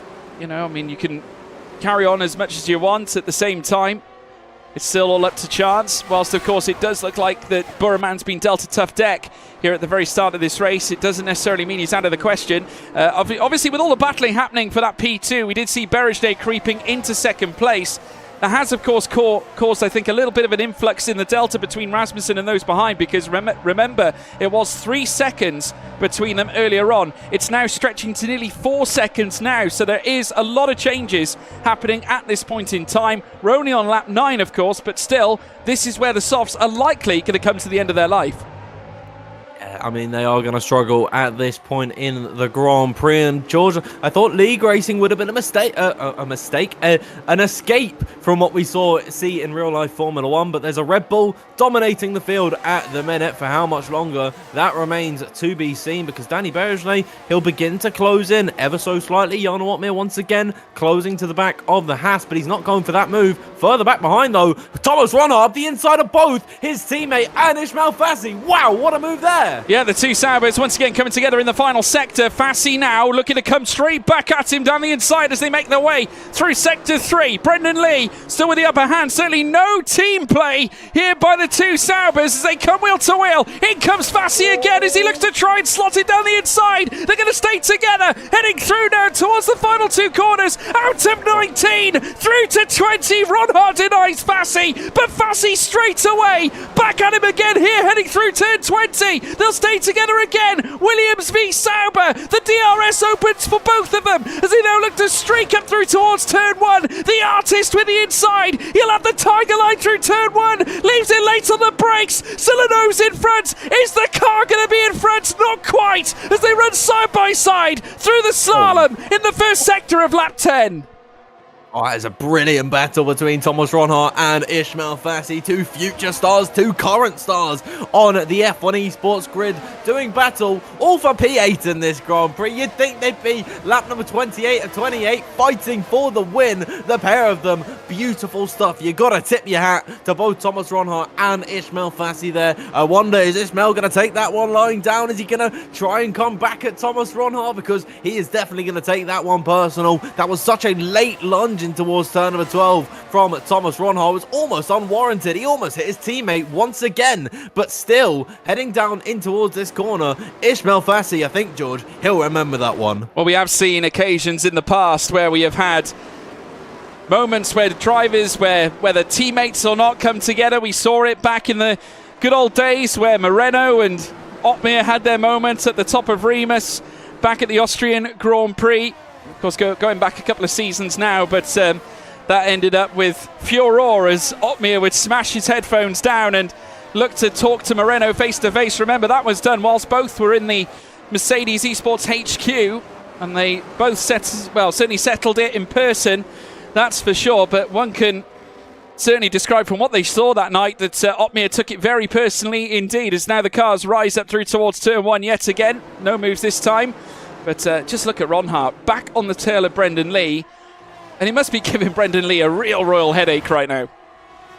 Yeah, I mean, Thomas Ronhart and Brendan Lee, they're not driving like their teammates. I mean, Thomas especially has been going for these moves like he does not have a care in the world. Brendan Lee has been defending very well at this point in the Grand Prix, but it came to the point where they made contact a few laps ago. Thomas Ronhart going into the back of his teammate, trying to make the move on Ismail Fassi. It nearly happened again 2 laps ago when he went up the inside of Ismail Fassi. Thomas Ronhart, I think, maybe has got to just adjust a little bit in this Grand Prix. Calm down, because it's only lap number 11. We're not even halfway through in this Grand Prix at the minute. Thomas Ronhart's got to get a grip. He's got to control this race and try and make up these positions with his teammate in mind. Yeah, and certainly Lucas Blakely was very nearly met with a Red Bull in the rear diffuser, and as a result, Barry Burman has received a 3-second time penalty for corner cutting. Now, whether that was done through Burman's own situation, or whether actually Ido had any part in that, I'm not quite sure. But in the fray of it all, a big moment nonetheless for the Ferrari driver, and once again a setback for Barry Burman in this race. What's interesting there, George, is that has come straight away. It's not said multiple track limit warnings. So Barry Burman has gone off the circuit, and with the time gain that he made, or whatever it was, it actually warranted a 3-second penalty. Crazy stuff there, that Barry Burman is being punished so harshly, and I think if he reports that to the stewards, he can definitely get that one removed. Yeah, I'm sure he can. He has currently got 1 warning to his name as far as I can see on my screen, so that is a really unfortunate one on his part. I'm sure that they'll investigate that and get it removed, but of course it's all down to the stewarding at PSGL. Buraman's just got to get his head down here, and it's really been a difficult time for him here at the start of this race. As now Brendan Lee going on the attack here of Buraman this time, and it does look like there might be some mere frailties in that Scuderia Ferrari car as they head through now. Lee going a little later on the brakes, and will now look to try and get into the aero, use the DRS, get in the slip. Obviously, Buraman maybe slightly ailing here because he is on reasonably aged soft tyres. We're now seeing Otmir looking to try and semi-defend against Lucas Blakely, who immediately darts right in behind the Flying Dutchman. Brendan Lee still down in 7th with Ronhart all over the back of him. But Lee all over the back of Barry Burman as well. So there's quite a stream of them. A whole trail of cars. A DRS train here on lap 12 of 28. Still a long way to go. Rasmussen, though, has got to think about boxing because he's losing time by the moment here, Dan. Wouldn't be surprised if he comes in this lap, because he's losing a whole heap of time at the minute. And there it is, he darts to the inside line at the end of lap number 12. That will leave Danny Beresney leading this Grand Prix. Barry Burman also into the pit lane to take off that set of the softs. Joni Tormula following suit as well. So all 3 of the soft runners who started on that set, barring Jake Benham, who pitted on lap number 2, they have all come back into the pit lane, and it is a set of the mediums for Freddie and Barry. I'd imagine much the same for Joni Tormula. They'll take this set to the end. Yeah, tough race so far for Jake Benham, who's now 45 seconds away from Joni Tormula, who's currently in the pits right now, so shows no signs of catching up with the field, and I think at this point needs a safety car to really find his way back. Will Lewis currently occupying P10, having a reasonable race as well. Remember, qualifying within the top 10, started P10, and it's currently P10 right now and trying to chase after and staying behind teammate at this stage, Patrick Sheepos, but of course Will Lewis, a Williams Esports driver. Yeah, absolutely. Shout out to Will Lewis. He's my prediction to win this Grand Prix. And George, I still have absolute faith that he's going to take that, as there's a swap for the lead. There certainly is. Jarno Otmir takes the lead of the race here, heading in towards lap 13 into lap 14 out of turn 12, and manages to jump ahead of Mercedes teammate Danny Beresney. So there we have it, the swap, as I'm sure they're semi-working together of sorts, because of course They both represent Mercedes, as does Jake Benham, who's currently at the bottom end of the running cars, as we're now seeing them head through now the final sector this time around. So it's now all on the hard runners to try and essentially dish out some really fast pace. They've really got to use these tyres now in this initial stint, because they've got to try and do something, as those such as Freddie Rasmussen are going to be rapidly quick. And as I'm saying that, 3 cars bailing into the pits. Yes, Brendan Lee, Nicholas Longay and Dylan Warren, very early stops off their hard compound of tyre onto the mediums towards the end of this Grand Prix. That's a very bold call from all of them, covering the undercut from Freddie, Barry and Yoni, and I'd imagine all 3 of them are going to be comfortably ahead of the likes of Brendan and Nico. Yoni, maybe it's going to be a little bit of fine margin between himself and the Sauber car, and in fact Brendan Lee has been able to cover off the undercut from Joni Tormala, who's going to go straight on through. Yeah, and they're going to be hoping as well that Rasmussen catches up with the back of Prejnader in order to get their strategy working. They need to try and bottle the field up so that they can narrow these gaps that they've currently got, because Brendan Lee now sat behind Joni Tormala. Tormala 2.2 behind Burremand. Burremand 4.6 behind Rasmussen. They need for it to bottle up there at the rear end of things. But here at the front, it's Berejnay who now retakes the lead as they now look to work together. That DRS interplay as they look to try and gap the field further back here. Absolutely, we're coming up towards the halfway point now of this Grand Prix. I wonder what the response is going to be from Danny Berejnay, Lucas Blakely, Jarno Opmeer, who are all going to be thinking about their pit stops very soon. We know, George, Jarno Opmeer very fond of the overcut at this point, and he'll utilise that fresher set to make the moves later in the Grand Prix. Any of the leaders going to come in? Danny Berejnay, Jarno Opmeer, the 2 Mercedes eSports drivers into the pit lane. Josh Adowu and Thomas Ronhal following suit. Lucas Blakely, though, Ishmael Fassi, as well as Patrick Sipos, all of them staying out. Yeah, and all eyes on Freddie Rasmussen now, who does make his way around the final corner. And I get the feeling that this strategy certainly seems to be in the hands of Rasmussen, the Great Dane, with only 2 laps of use on his tyres so far, and is starting to eat away through this. So now pressure on the top 6. It's decision time, Danfield. Absolutely. Lap number 15 of 28. When are they going to make their pit stops? Freddie Rasmussen, he's in a fantastic position. Barry Burman in a net P2. Essentially, all of the medium runners, they're going to file out in that position once all the hard runners come into the pits. It's going to be Freddie Rasmussen, Barry Burman, Brendan Lee, Joni Tormala, I think, at the very front of the order, because, of course, Danny Berejnay was leading this race. Now in 11th, he'll have fresher tyres to attack Joni Tormala with, as Fabrizio Donoso and Patrick Sipos swap positions. Yeah, they certainly do. We've got a bit of a battle happening further back, because Longay, a little nudge in the back of Danny Berejnay's car.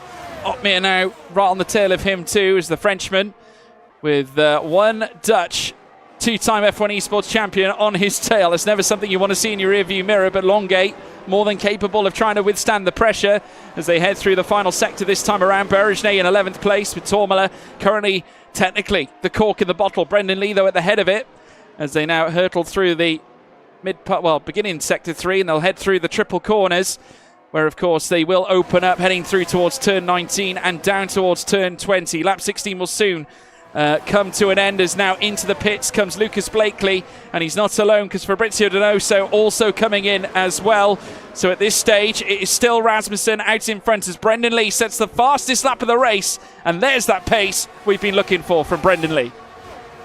Yeah, Brendan Lee, good stuff from him at the minute in clear air, closing to the rear of Barry Burman. Meanwhile, further back behind, we got Danny Berejnay all over the rear of Joni Tormala, and 2 lap fresher medium tyres. Might not seem like a lot, but of course, in this 50% race, that is a fantastic margin in the favour of Danny Berejnay, who's going to be hounding Joni Tormala for that position, who's struggling at this point as well to keep up with Brendan Lee, who now holds the fastest lap of this Grand Prix. Danny Berejnay, he'll think about this move. We know how he likes to abuse his brake pedals as well, George. He's not going to go for it in towards turn number 11, but you bet your bottom dollar he'll go for it in towards turn number 12. There's no doubt about that. DRS now opens up here for Danny Berejnay, and now the Hungarian will look to strike here on Joni Tormala as they burst down the long straight. Next up comes turn 12, and it will be Berejnay into P8 and hunting down after Brendan Lee, such an important integral point here in this race now. Lap 16 of 28, soon to be 17, and it all comes down to this. The strategies will unfold.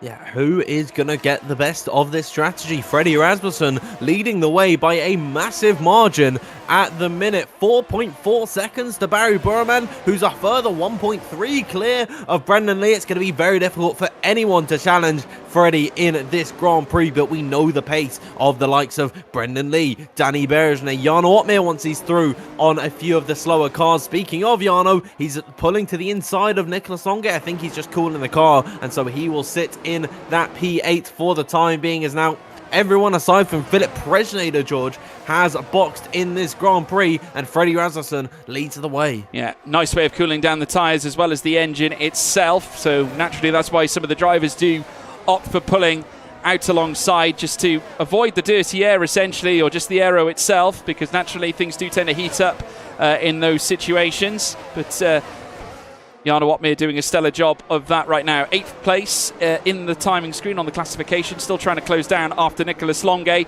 But tremendous strategy on show here from Freddie Rasmussen, who is now out and in front by 1.5 seconds. Barry Burman in third, 3 seconds in behind Presnader, with Berejnay now in fourth, but now closing relentlessly. Further back, we do have some squabbling, as now we have a 3 wide heading in towards turn 12. A Sauber Esports car belonging to Thomas Ronhard. Dylan Warren gets a penalty for his trouble as well. 3 seconds. They went wide together. Dylan Warren refusing to give up as Blakely now goes on the attack as they head through the final sector now, the early stages of it. They got the triple corners coming up next, and Warren will have the favourable inside, but it will not help him as Blakely pursues around the outside and successfully takes the place. Stellar move there from Lucas Blakely, and he's up into P11.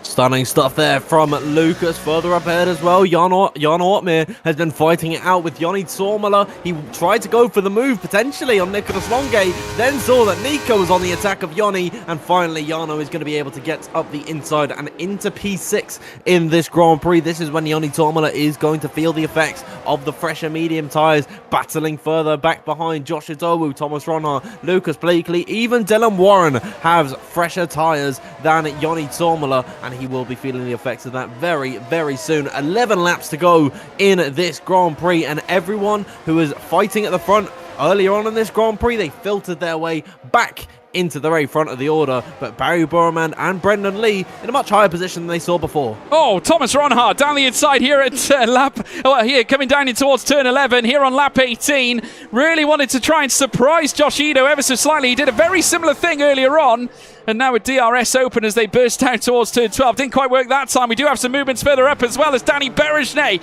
tries to force off the pressure here from Brendan Lee. These two former teammates as well. Remember all those years ago back at Mercedes, they got Barry Burman in behind them as well. Of course, Brendan Lee, a former Ferrari driver as well, so he's very familiar with various different names, various different teams in this championship, as now the sister Sauber car now looks to try and put the squeeze here on Josh Ito, looking to go down the inside here at the triple corners once again. Here this time though, Ronhard superior. Brilliant move there from Thomas Ronhard, and now the Dutchman looking to hold on. Look at that, Blakely and Ito coming together. A massive moment as they burst around the final corner, very nearly losing it altogether though, and Blakely had to wait in behind. Yeah, once again, this happened twice now with the 3 separate drivers, is that Lucas wanted to go for the move on Josh Idowu, but he couldn't because Josh was already committing to the inside of Thomas Ronhard. Very nearly ended badly for the pair of them. Luckily, they're coming out unscathed and remaining in the same positions that they were previously, but still a hairy moment from both Josh and Lucas. Great mutual respect between the pair of them not to come together, but on lap number 19 with 10 laps to go in this Grand Prix, safe to say, George, the elbows are very much out. Yeah, they certainly are. Blakely showing no fear here in this case. We haven't seen him much this season, and to those of you watching at home, it is Lucas Blakely. Folks, we've got a bit of a name glitch here on the timing screen. It's Lucas Blakely who is racing, and Wilson Hughes, just a name on the timing screen, as now they rush down the long straight in towards turn 12. Further up the order, of course, Rasmussen still at the head of the field, with Danny Berejnay still looking to try and close that gap. Remember, it was 4 seconds earlier on. Berejnay is working to try and close up that gap, though it is going to be hard work, though a lot can happen in 9 laps of racing, Dan.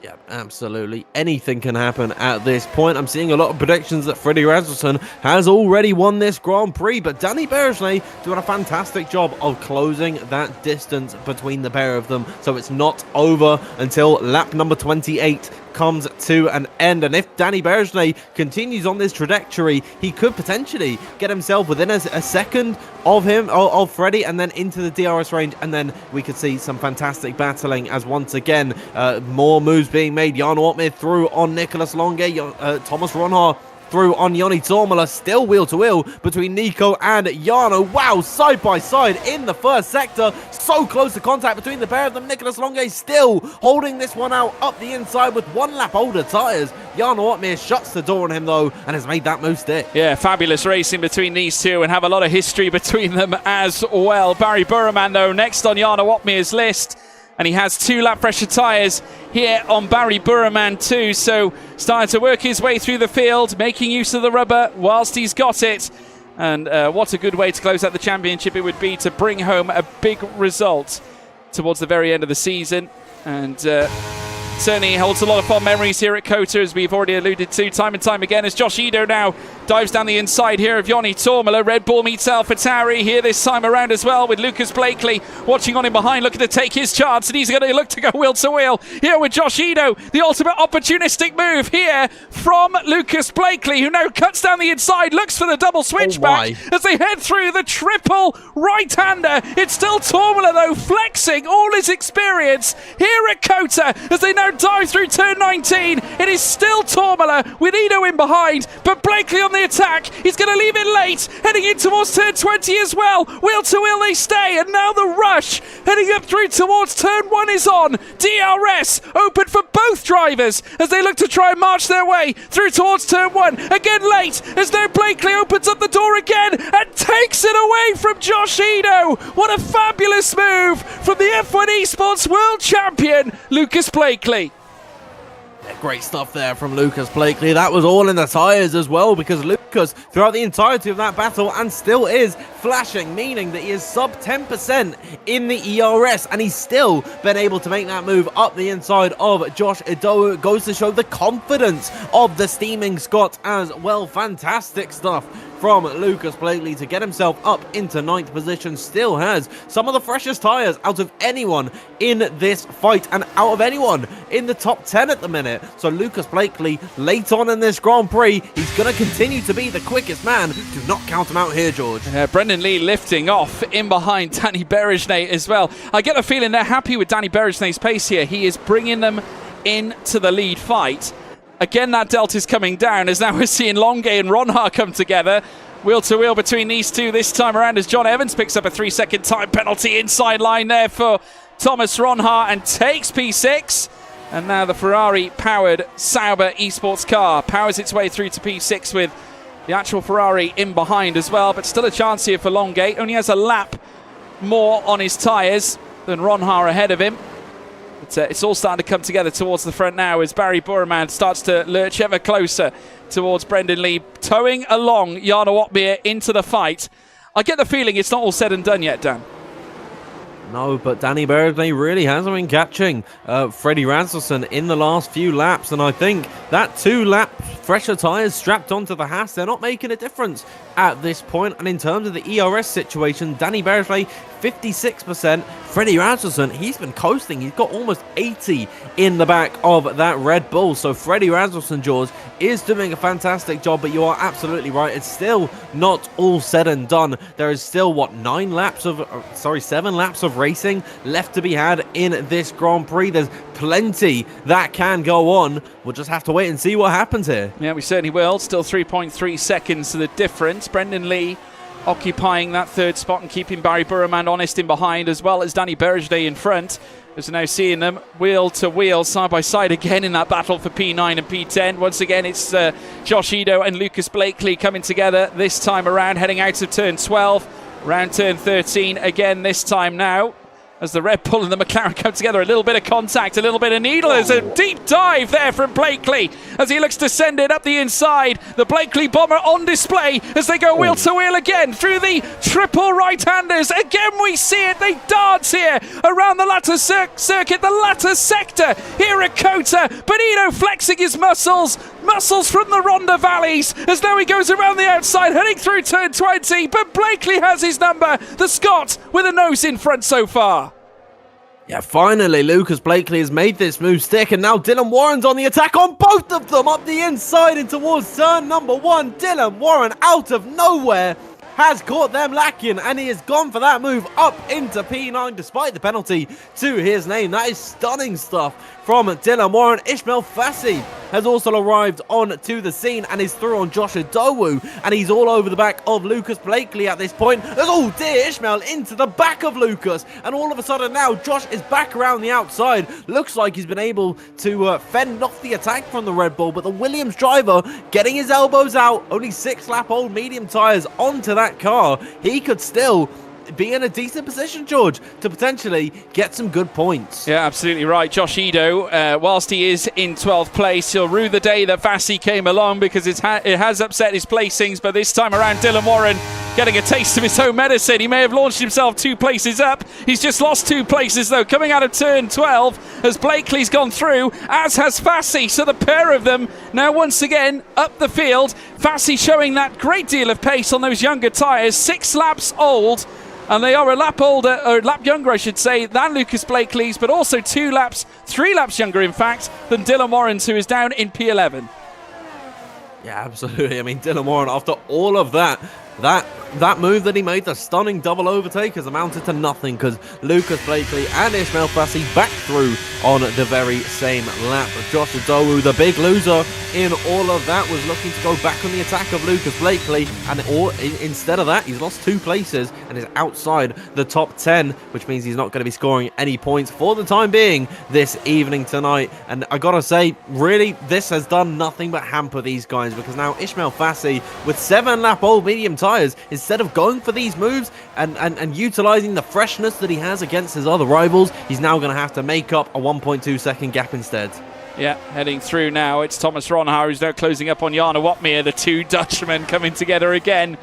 A bold fight that we have seen on many an occasion, and Ronhaar once again going for a late move, a move that he certainly enjoys so much, and Opmeer now coming under pressure by his fellow Dutch counterpart. Jarno still with DRS, though he will not lose out on that fact, but it certainly will be Ronhaar who gets within the aero and will have a chance heading through towards turn 12. The question is, will he leave it late? Not this time, but a warning shot sent by Thomas Ronhaar in behind the Flying Dutchman. Yeah, we like to see that from Thomas Ronhaar. He's been very aggressive in this Grand Prix. Some friendly fire at some points on his teammate Brendan Lee, who's now found himself in contention for a podium. But Thomas Ronhaar still doing a good job on the back of Jarno Opmeer. There's no difference in terms of their tyre life at this point, George. The pair of them with 9-lap-old medium tyres. So this is all going to be down to ERS management and raw pace. And in terms of ERS, they're exactly level, 48% for the pair of them. Jarno Opmeer versus Thomas Ronhaar, George. This is a pound-for-pound battle between the pair of them. Certainly is. Freddie Rasmussen in real control, though, at this point, because obviously if you look at it on paper, Rasmussen, whilst of course he may have been a 1/10 to 2/10 slower than Berejnay over the last lap, naturally 3 seconds to find. That's a lot of work for Berejnay to do, so you've got to call it a sensational strategy call here from Rasmussen throughout the course of this race. He had an almighty mega opening stint, which certainly I think sent a clear message, and went for that decisive strategic choice to move on to the medium tyres when he did, and decided to go out on the softs as long as he did as well. Many people would have said, oh, box a little earlier, as now we're seeing Fassi go down the inside heading through towards lap 11, and has managed to find himself higher than Tormala. Has managed to nudge ahead of the AlphaTauri, who once again moves right into the wheel tracks of the Williams. May look to challenge again, heading down through towards turn 12. Will Tormala try it? Not quite. He's going to stay in behind, lick his wounds there in 9th place, with Blakely just in behind as well. But Rasmussen out in front, in control. Though he's losing time here, Dan, it's not necessarily enough to constitute him losing that place at the front. No, I think Freddie Razelson has done all he can in the beginning stint, and now he is reaping the rewards of his strategy. And I think the main thing is that himself, Barry Burman and Ioni Tormala, they were all able to extend those softs very early on in this Grand Prix and in towards the mid portion where the mediums are effective, and this is why they're in such a strong position. The undercut from Freddie Razelson is so powerful because Danny Berejnay has only got 2 lap fresher tyres, which isn't going to make that much of a difference when, of course, he's going to have to look in his mirrors as well. As, oh dear, Ioni Tormala off the circuit with a battle with Lucas Blakely. Yeah, Blakely coming together with him, and he's not alone either, because Dylan Warren also coming into the fight, who I'm sure is not afraid to stick his nose in the affair of things. But a major moment heading out of turn 1 between Blakely and Tormala as they head through the latter stages of this first sector and down into sector 2 proper this time around, as now it certainly looks like Blakely on the attack, trying to muscle himself into the major points paying positions. Once again, a little nudge in the rear of Tormala. Another warning shot fired here by the Scotsman as they now rush over the line now to open up the rear wing and the DRS itself as they look to power down the straight, leading through towards turn 12. Great chance here for Brendan Lee too, who gets right into the wheel tracks, but here this time it will be Blakely who dances down the inside here of the AlphaTauri, and he's not alone because there's a queue of cars, including Dylan Warren, including Josh Ito and Fabrizio Donoso as well. Yeah, I mean, Lucas Blakely has been in the wars in this Grand Prix, as now Josh is up the inside, around the outside of Dylan Warren. It seems like that move hasn't come off, and now they're 3 wide in towards the triple right-hander. Fabrizio Donoso goes around the outside of Josh and is all over the back of Dylan Warren. 2 lap fresher tyres strapped onto the Aston Martin driver. Doesn't seem like he's going to be able to find the move at the minute, but now with 2 laps to go in this Grand Prix, Josh Idowu out of this race. Yeah, Josh Ito out of the race. That's a retirement as he dashes into the pit lane.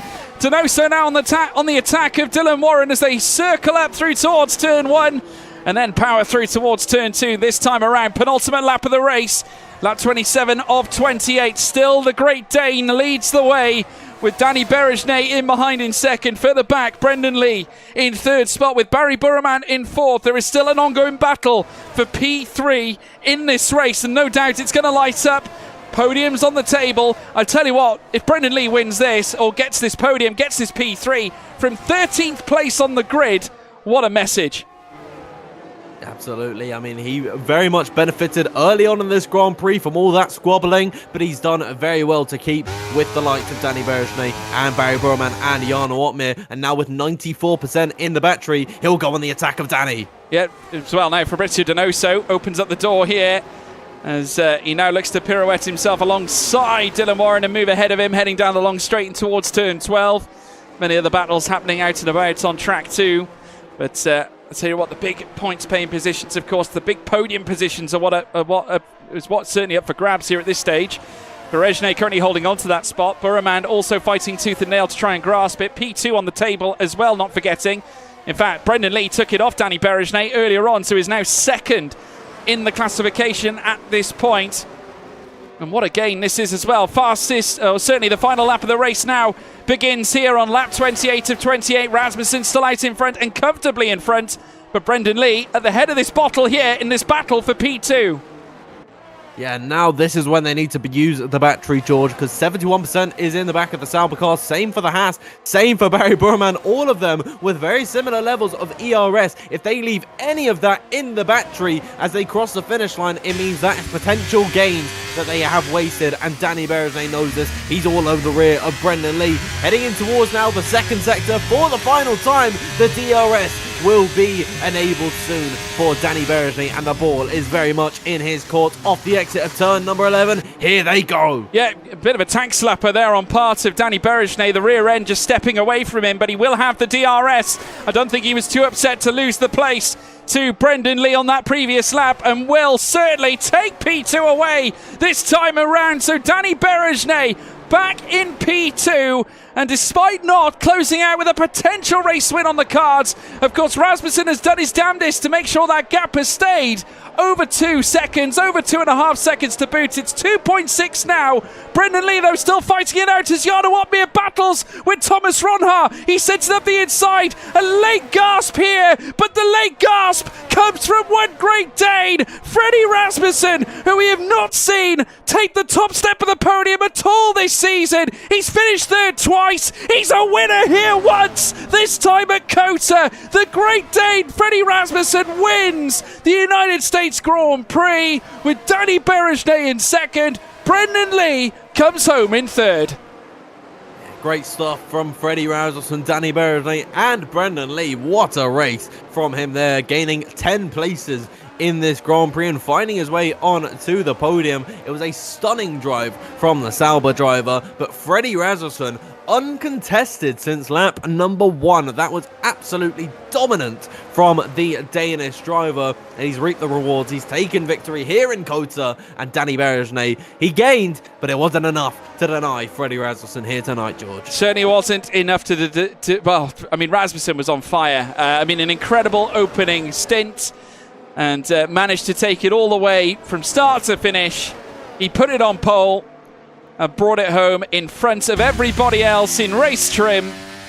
Congratulations go to Freddie Rasmussen, who has not won at all this season. Alluded to those 2 P3s that he took. Brendan Lee, no question, driver of the day in accordance to the game. You've got to give him great credit for the way he performed in this race. But it was all about the Red Bull. It was all about Freddie Rasmussen. Looking back at his previous results, coming off the back of a P3 as well at Spa, which was his best results since the Italian Grand Prix in race 2, or round 2 of this season.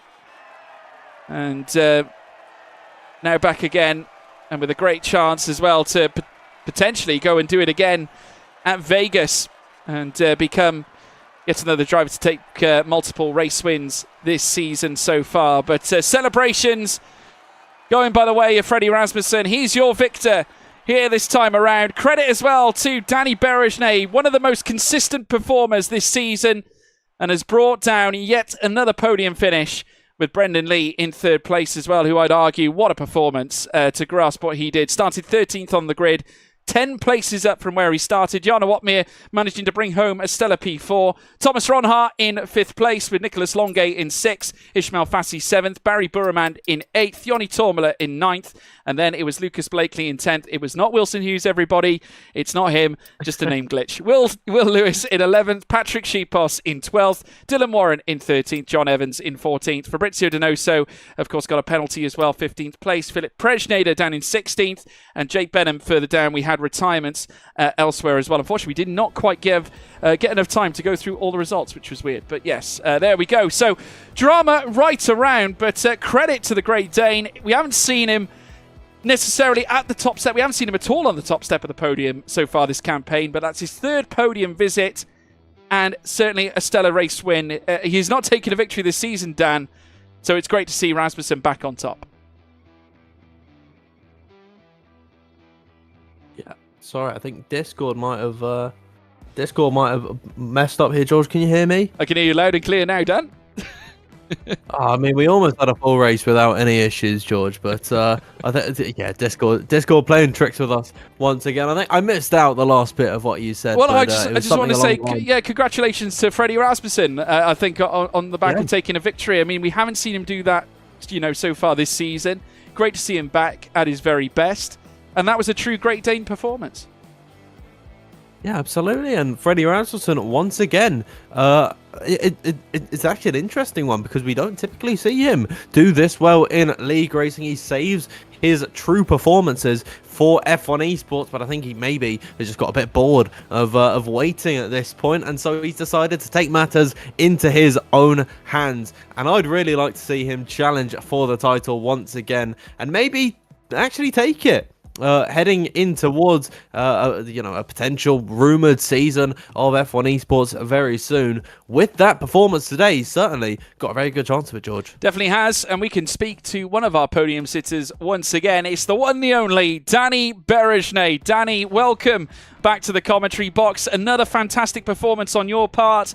Obviously, Freddie's strategy, I think, beat everybody today, but I think you can be pleased with how you finished. Hello everyone. Actually, the exact same thing happened in WR as well. I think like a couple of months ago, that race was won by Lucas Blakely on the soft medium tire. But I was really committed to the hard medium, as I didn't want to be slower at the end. And I was hoping that maybe someone from P4, P5 starts on soft and then pulls us a little bit closer to Freddie. He only needed just one guy to help close the gap. But Freddie was too much alone. And the next soft runner started from P9, I think it was Bori. So it is the faster strategy, and I think Red Bull always shows in a lot of leagues amazing tire wear and race pace. So in the second stint I was lift and coasting a lot to save fuel and to also recharge my ERS to the last lap battle, because I was really committed to at least get the P2. I think if I was to use ERS or risk it to catch Freddie, it would not have turned out great, and I may end up finishing like P3, 4, even 5, the worst case. Because if you are ahead and you don't get the ERS in slipstream, the ERS just doesn't recharge at all this track. I would be really happy if Codemasters or EA coded every track individually nicely to have at least 10% recharge on medium mode, because on tracks like this it's really not worth it to stay in the lead. Obviously, keeping up with the softs on the hards in the first few laps, it was out of the question. I still tried if Freddie makes a mistake, but the gap was just too big. Maybe next year, because in 2024 DRS can be activated from the second lap of the race. So we will see how it affects some of league racing strategy as well. All in all, I'm pretty happy. I'm not too happy that I couldn't get the pole position. I made a couple of mistakes on my lap, and I just want to extract everything that I can, but front row P2, solid points. I would accept this consistency in esports. Yeah, I mean, it's been stellar to see your one-lap pace really flourish, Danny, and it's interesting when you raise the point that you made a couple of mistakes on your fast run. I want to go back to your comments about Freddie's gap, because it did look like that he was so keen to make sure he ushered in a 3 to 4 second gap at the very start. Would you argue and say that the race was lost in those initial laps? Yeah. I think my first stint could have been like a second quicker probably, and then I would try to catch in the second stint. So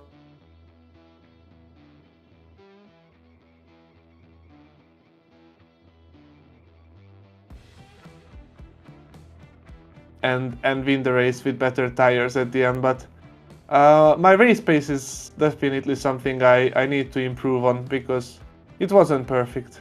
No, well, naturally it all comes, and it comes and goes from different tracks. Certainly strengths and weaknesses apply to certain drivers. But looking ahead to Vegas next week, it will be our last round of the championship. You've had a great season so far. You started the season with a win at Portimao.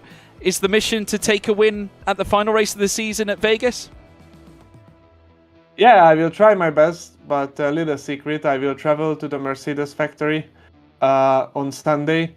So I will only have about 2 days of preparation, because we have some filming to do on Monday, and I will have to use a slightly different equipment as well.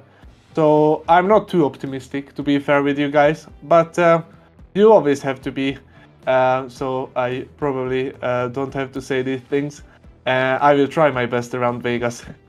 Yeah, no, brilliant. Credit to you, Danny. What a performance. Great efforts as well on your part.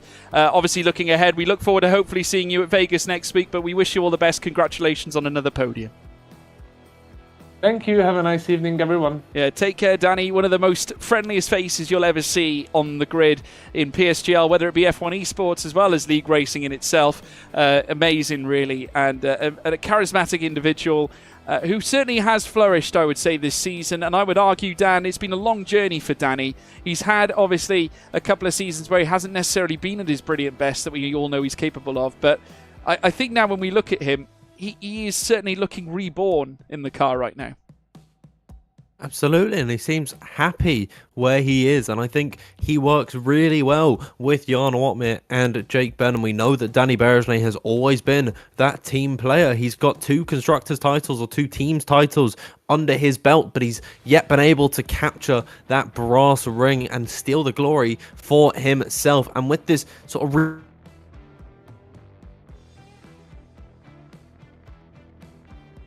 a potential title charge from himself heading in towards the rumored F1 sim racing series that could be on the horizon very, very soon. But I think if you're a Danny Berejnay fan, you're in a great position at the minute. Yeah. And congratulations, Discord, as well, for all the audio issues we've had here this evening. It's not your fault, Dan. Don't worry. It's not your fault. The wonders of technology. It's Discord, everybody. We can't win at the moment. Hopefully, they'll release an update to fix it. We got a lucky break at Spa. It was wonderful. Of course, you weren't there because you had your own issues to deal with. Won't go into that.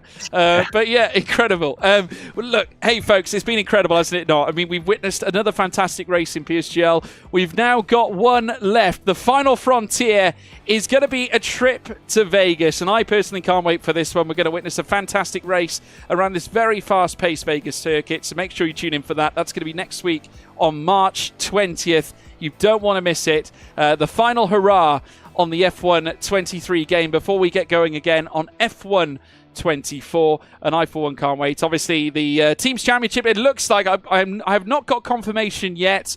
Obviously, I would imagine the stewards are going to be very busy, but the team's title, it looks like it's going the way of Mercedes. We will, of course, get confirmation, but looking at it on paper, from my perspective, it looks that way. Jarno, of course, finishing ahead of both Caraton and Fassi this time around. But folks, it has been stellar. Make sure, if you haven't done so already, if you've tuned in and watched us on YouTube as always, please be sure to leave a like and also leave a subscribe as well. If you haven't done so already, you can stay up to date with whenever we go live when you hit that button, as well as if you're joining us on Twitch. Big warm welcome. Brand new platform for us here at PSGL. Please be sure to hit that purple follow button and stay up to date as well with when we go live on there as well. And also, if you're into social media, head across to Twitter, also known as X, at PremierSimGL to find out all the latest news with regards to the championship, and get the same updates on Instagram as well as TikTok as well for all the reels that we're now posting, because we're putting a high emphasis on reel output now, so you guys will get to see that. And I think that'd be really cool for you guys to sort of capture the imagery of what PSGL are all about. At PremierSimGL, that is the @ tag for both those channels too. If you want to check me out as well, folks, you certainly can. Now, I've got to remember this because I've got a new tag. It's @It'sGeorgeMorgan. Credit to Instagram for blocking my account for pretending to be me. But yes, incredible. Come and join me on It's George Morgan. That is on Twitter, Instagram, TikTok, you name it, everywhere, exactly the same. Dan, where can they find you, sir? Well, you can only find me in one place on one place in social media. It's just Danfield F1_ on Twitter. So yeah, do be sure to check me out there. Well, folks, that is the end. We're coming down to the final frontier, a trip to Las Vegas next week, where the drivers will roll the dice in a bid to close out the PSGL Championship. In recent weeks, it's all been about the Flying Dutchman, but tonight, the chapter was about the Great Dane. We'll see you next week for yet more action. Take care. Goodbye.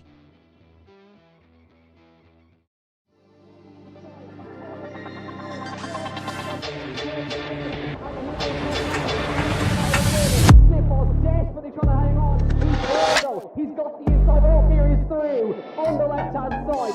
Pumps the apex, gets on the power nicely, and that is job done. Jarno Opmeer now to the last couple of corners now. His finest drive, his greatest drive, and he's done it at the Circuit of the Americas. He returns to the top step of the podium. Once again, the GOAT is back. Jarno Opmeer wins the US Grand Prix in a stunning Grand Prix.